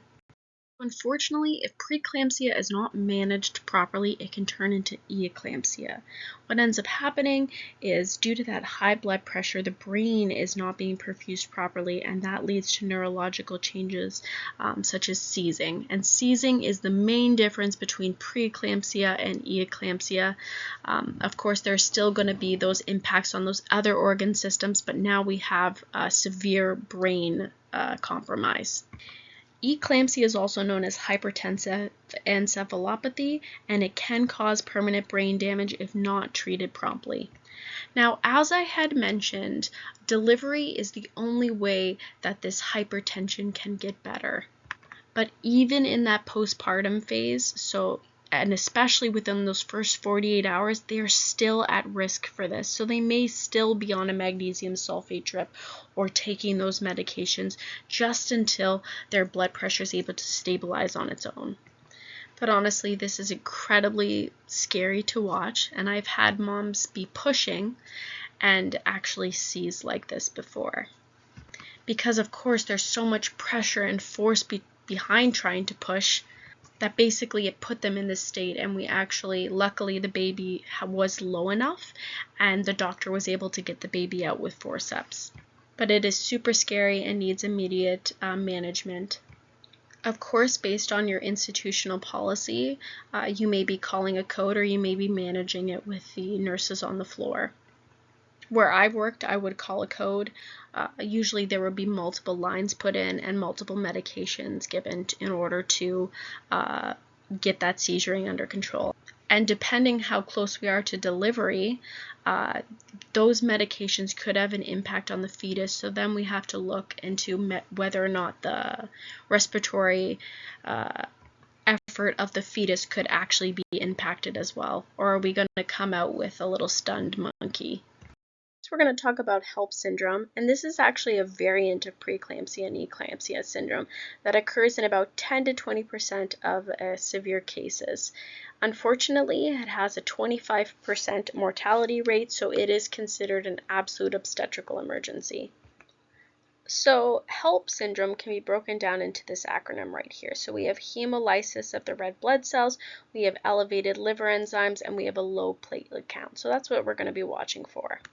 So what ends up happening with the hemolysis is that the liver is damaged in preeclampsia, and it may release substances that affect those red blood cells. It makes them more fragile and more prone to break down.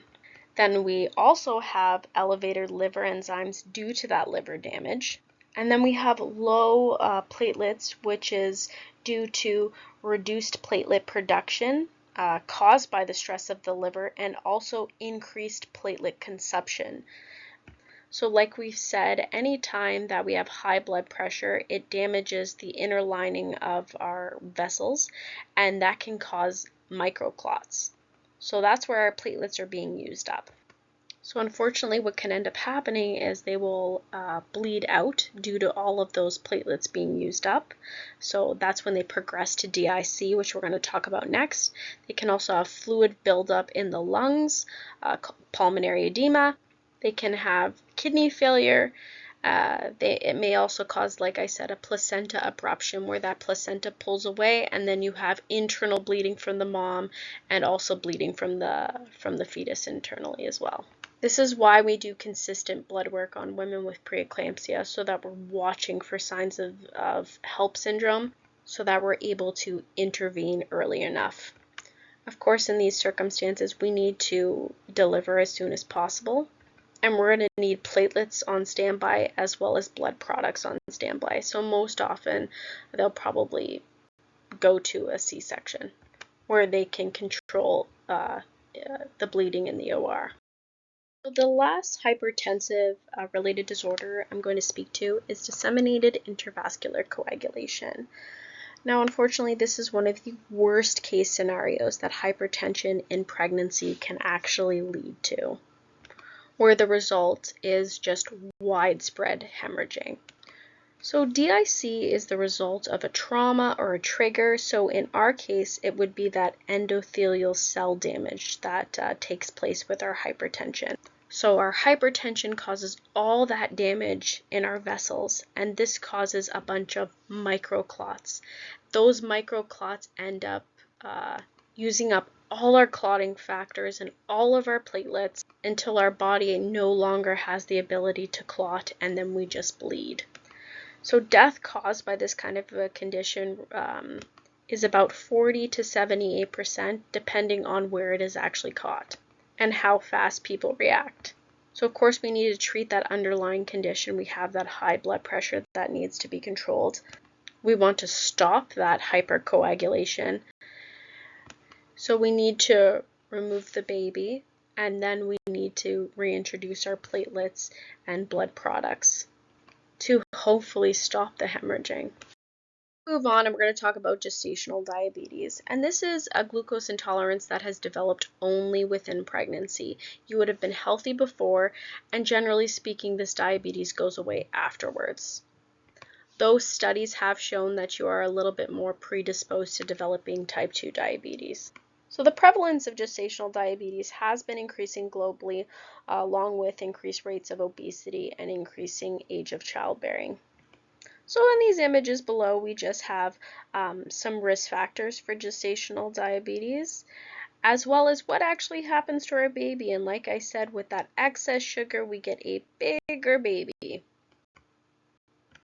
So they usually do screening for gestational diabetes between weeks 24 and 28.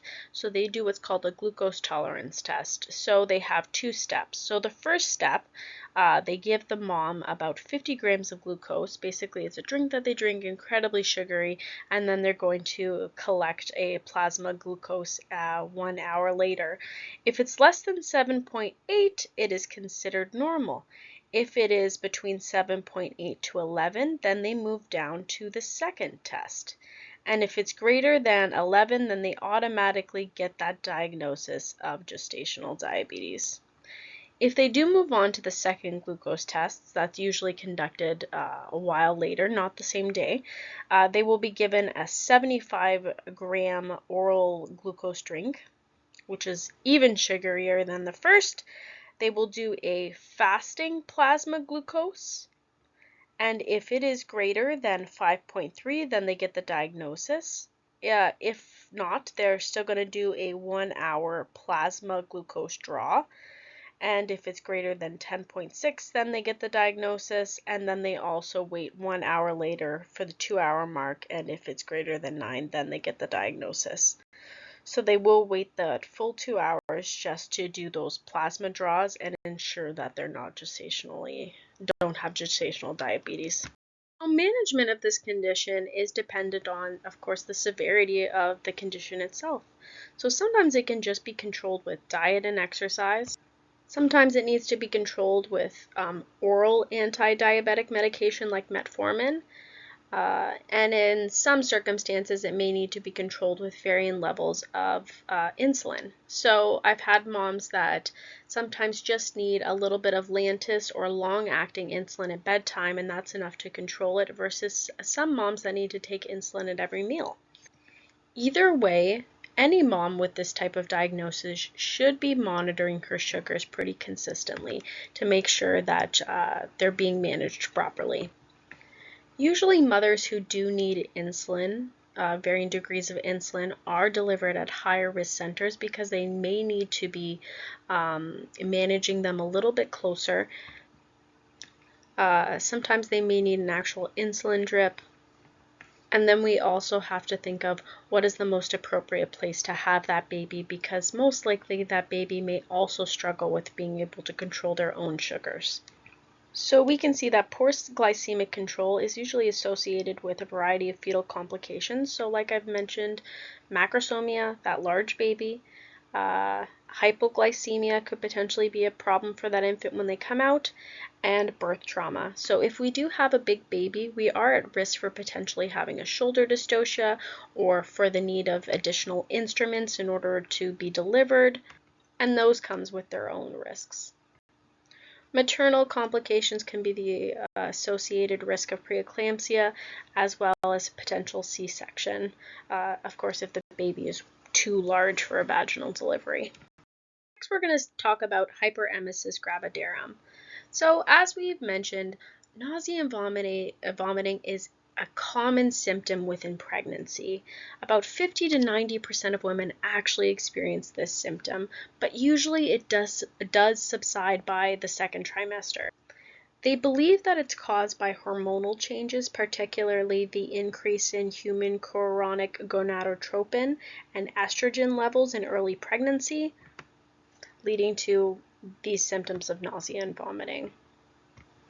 Now, unfortunately, they may receive this kind of a diagnosis when vomiting leads to weight loss, severe hydration with electrolyte disturbances, and it often requires hospitalization. We have moms that can stay in the hospital for days where they need IV Zofran, IV Gravol, and plenty of IV fluids. And it may take them quite a while of not eating anything and just staying on these fluids to be able to stabilize before they can actually go home. But we watch them closely, and we watch the fetus closely as well. Next, we're going to talk about conditions that may cause bleeding throughout pregnancy. First off, we have the ectopic pregnancy.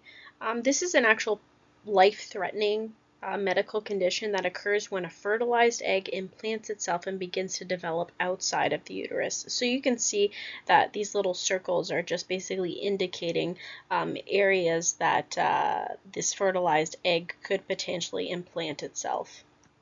Now, ectopic pregnancies are not viable pregnancies. They cannot be carried to term and they cannot be picked up and implanted within the uterus.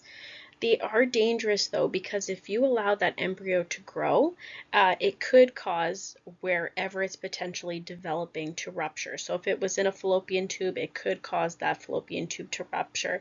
If it moves into the tissues, it could cause pressure and constriction and damage to those surrounding tissues, which could lead to internal bleeding.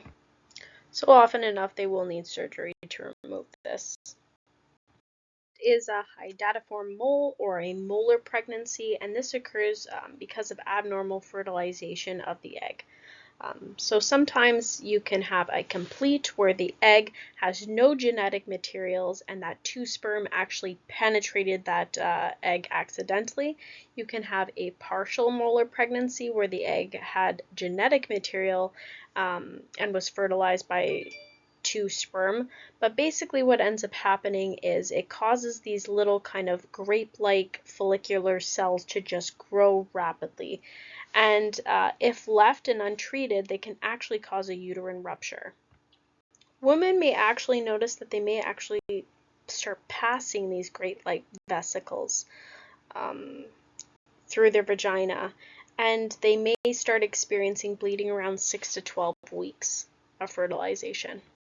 So bleeding in early pregnancy can also be caused by miscarriages and spontaneous abortions. And this is basically where the pregnancy ceases before 20 weeks gestation, or whatever is delivered weighs under 500 grams. Any pregnancy that naturally ceases after 20 weeks gestation is considered a stillborn. Now, early losses occurring prior to 12 weeks are usually due to chromosomal anomalies. Most losses occur between 8 weeks. Late pregnancy losses occur usually due to infections, advanced maternal age, chronic diseases, and nutritional deficiencies.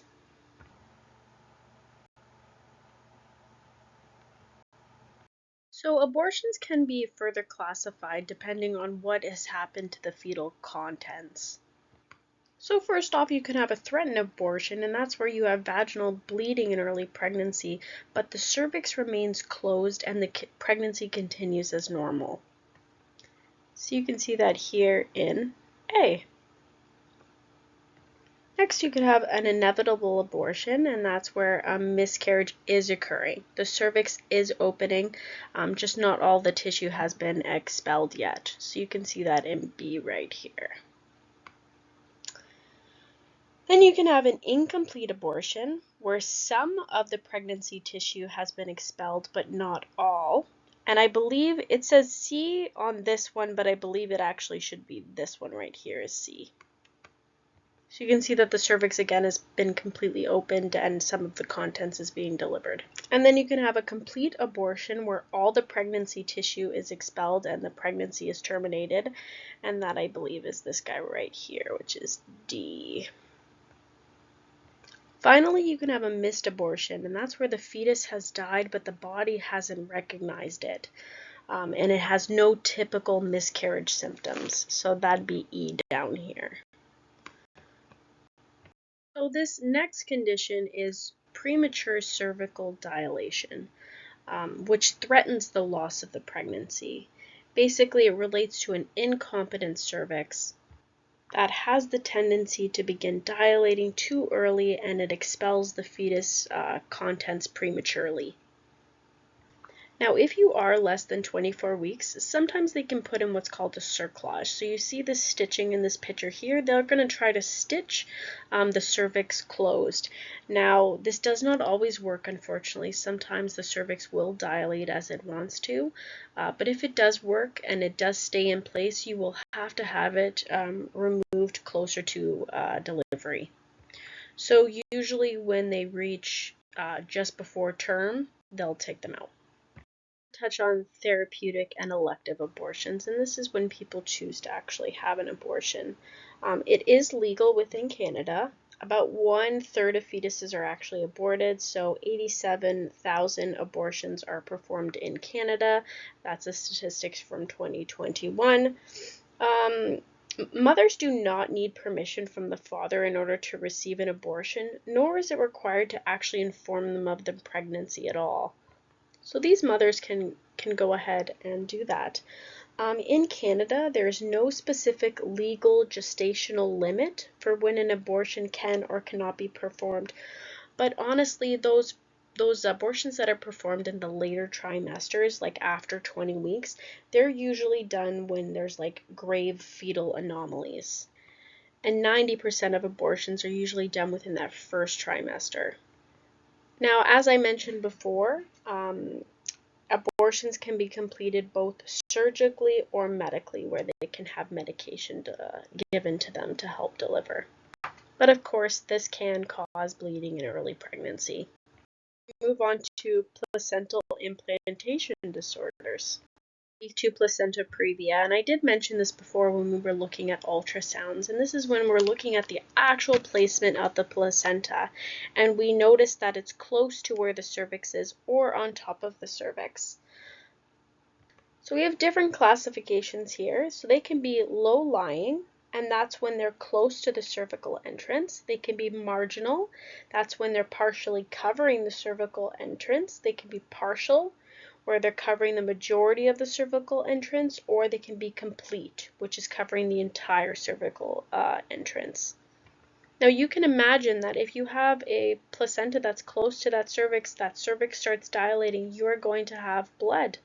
You are going to have bleeding, because that's what the job of the placenta is to try to perfuse that baby, so it is passing on maternal blood to that baby, and if there is a hole like what we see here, that's where the blood is going to exit.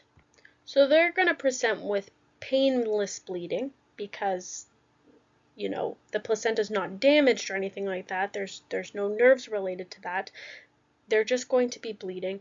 Their abdominal cavity is going to be soft. It's not going to be hard, like blood is actually collecting within their uterus, because it's just coming out the cervix. But of course, a major complication is that if this continues to dilate, especially if this is a complete or a partial, they could hemorrhage. Now, whenever I have bleeding, I do not do a vaginal exam. Because I do not know where that placenta is. I have to either have the doctor confirm it, or I'm going to look at ultrasounds, and even then, whenever there's bleeding involved, we just advise that you do not put your hands in for a vaginal exam, because if you potentially poke that placenta and damage that placenta and cause that placenta to bleed even more, it's going to cause further complications. So just keep your hands out until the placenta can be confidently identified. If it is one of those partials, complete, even marginal, they'll probably go for a C-section to remove the infant safely and to be able to control the bleeding for mom. But this is something that is watched with multiple ultrasounds and usually is marked explicitly on their antenatals.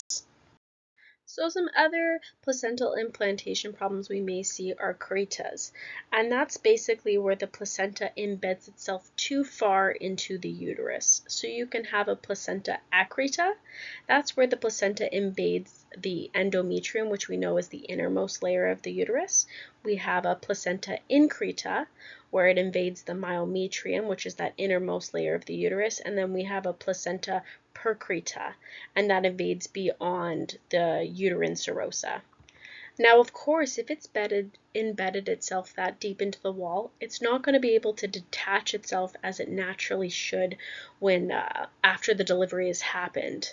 So we expect, of course, that the entire placenta will be delivered, but if parts of that placenta is deeply attached, then it potentially could put the mom at risk for a hemorrhage.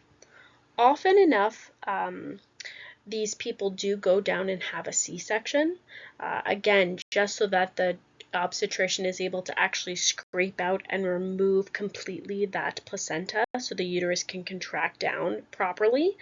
and they can control that bleeding.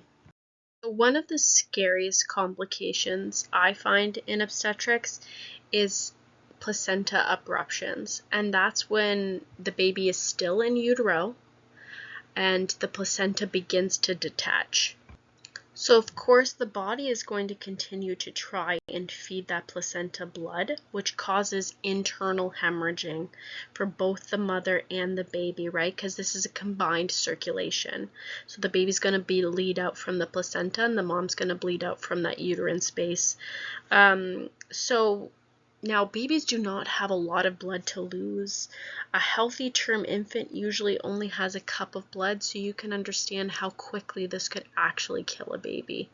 So some major risk factors for this include hypertension, which we've already talked about. Anytime there's any kind of abdominal trauma, like if mom was in a motor vehicle accident or she fell on her belly, cocaine use, stimulants can cause that to peel away. Battery, cigarette smoking as well. So these are also classified in different ways depending on how they're presenting.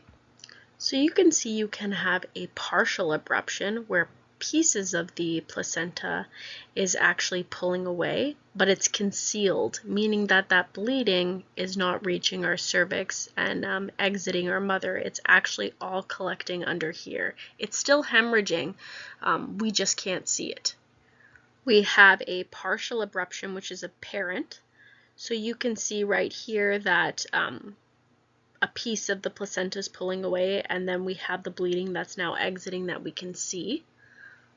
You can also have complete abruptions, which are concealed again, where basically this fluid is this blood is collecting underneath. The placenta has completely pulled away, but is acting almost as a plug, and so it's not reaching down here.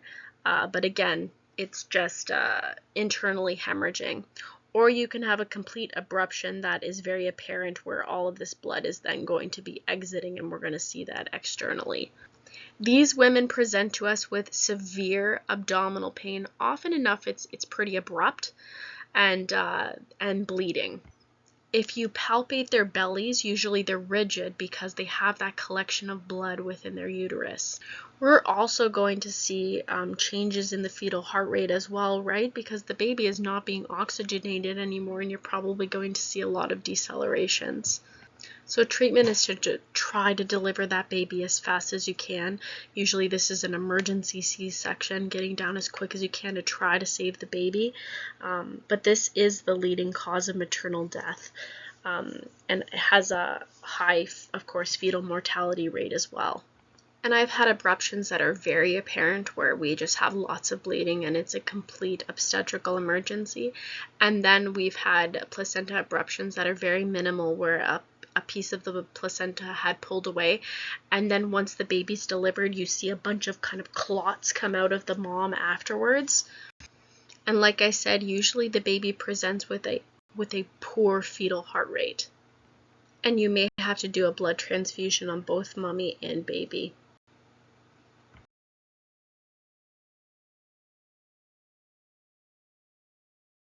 Other pregnancy-related concerns could be due to the just amount of amniotic fluid that the baby has in utero. So oligohydramnios relates to little amount of fluid.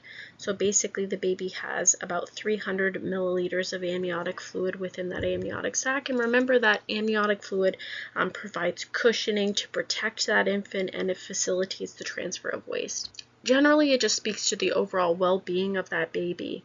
The water has not broken. This is just how much water the baby is producing. So this can speak to the size of the baby. Maybe the baby has intrauterine growth restriction. This can also speak to the baby's kidney function as well. Maybe they have something like Potter syndrome. Either way, it is a reason to induce, and usually we try to have these babies earlier and watch them for any kind of conditions or complications. On the other hand, we also have polyhydramnios, which is the exact opposite. That's over 2 liters of amniotic fluid. That's 2 milk bags full of amniotic fluid. Causes are usually idiopathic. meaning there's no identifiable cause. Other times it may actually be related to fetal anomalies, and it could warrant further investigation. But basically, what we're really concerned about is that if this water breaks, we don't want the cord sneaking down before the baby, because if the cord comes down first and the baby's head lands on the cord, it's going to compress its own cord, and that's baby's oxygen supply. So we're always worried about a cord prolapse with polyhydramnios. We're also worried about fetal malposition because, of course, if it has lots of fluid to be doing flip-flops in, baby could be head down and then it could flip back up and be bum down. So those are some considerations when delivering infants with this kind of a condition. Just going to touch on intrauterine growth restriction, which is a medical term used to describe a condition in which the developing fetus does not actually achieve the expected or normal growth rate while they're in the womb. So in other words, the fetus is smaller in size, has a lower weight than expected for its gestational age. So I will leave you to read the many causes that could potentially contribute to IUGR. It could be like something as simple as smoking. There could be some kind of congenital abnormality, or maybe placental insufficiency where the baby is not being perfused properly and not able to grow properly. Sometimes they have a 2-vessel cord. But either way, this baby doesn't grow to its potential, and that puts it at risk when it's born. And we're going to talk a little bit more about prematurity and an infant's ability to thrive outside of the uterus in an upcoming lecture.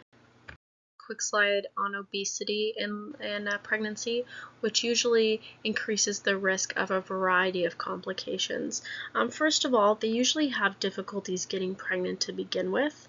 They may need the help of external resources like IVF or in vitro fertilization.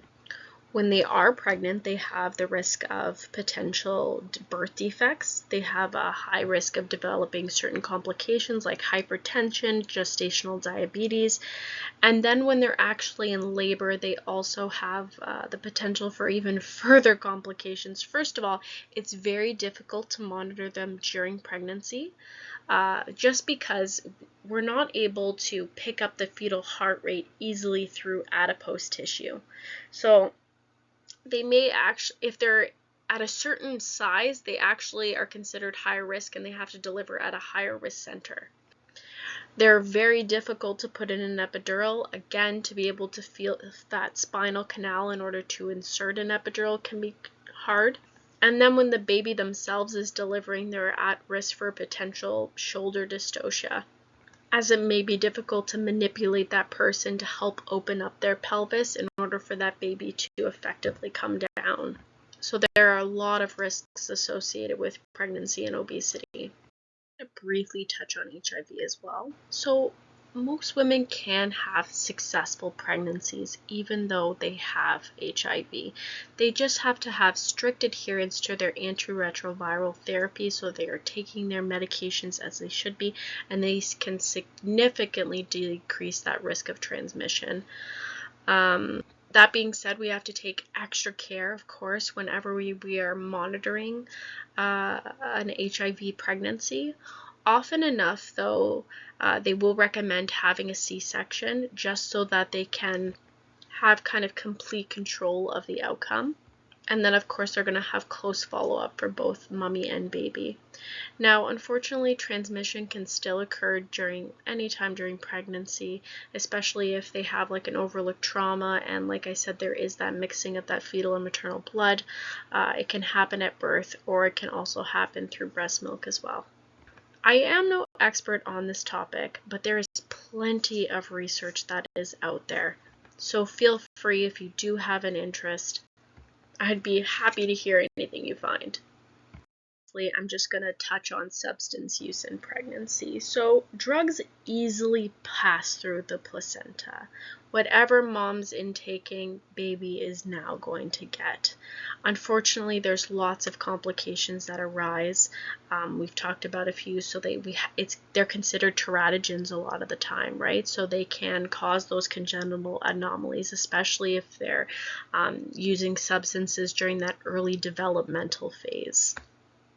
It can impact, of course, their growth along the way as well, especially if they're doing cocaine. That could cause a premature delivery. That could damage the placenta and have really harmful impacts on both the mom and the baby. We try to have like a harm reduction approach. So for instance, those moms that may be addicted to opiates, usually we try to get them on a methadone during pregnancy or a Suboxone, just so that we're able to control and regulate the amount that they're on. Of course, they have to be willing to be adherent to the plan. If they are taking their methadone on top of other substances, of course, they're still going to have those impacts. So I just have here a picture basically of a child that has grown after being exposed to alcohol during pregnancy, and I know that that's going to be a few of you who speak to this during your pamphlets. But it can be quite detrimental to a child's growth and development outside of the uterus and all throughout their lifetime. These are long-lasting effects. Now, unfortunately, there's no legal requirement for healthcare providers to test the mother for any kind of drug use. We can't force a needle in her arm to do testing without any kind of a court order. Sometimes we can request it if CAS requests it. Otherwise, realistically, we're not even supposed to test the baby as well without the consent of the mother or the father. Again, unless CAS has ordered it or there's a court order. But it makes it difficult to be able to monitor these people during labor and delivery, to know what medications you can give them without potentially bottoming out the mother or potentially causing even more distress in the fetus.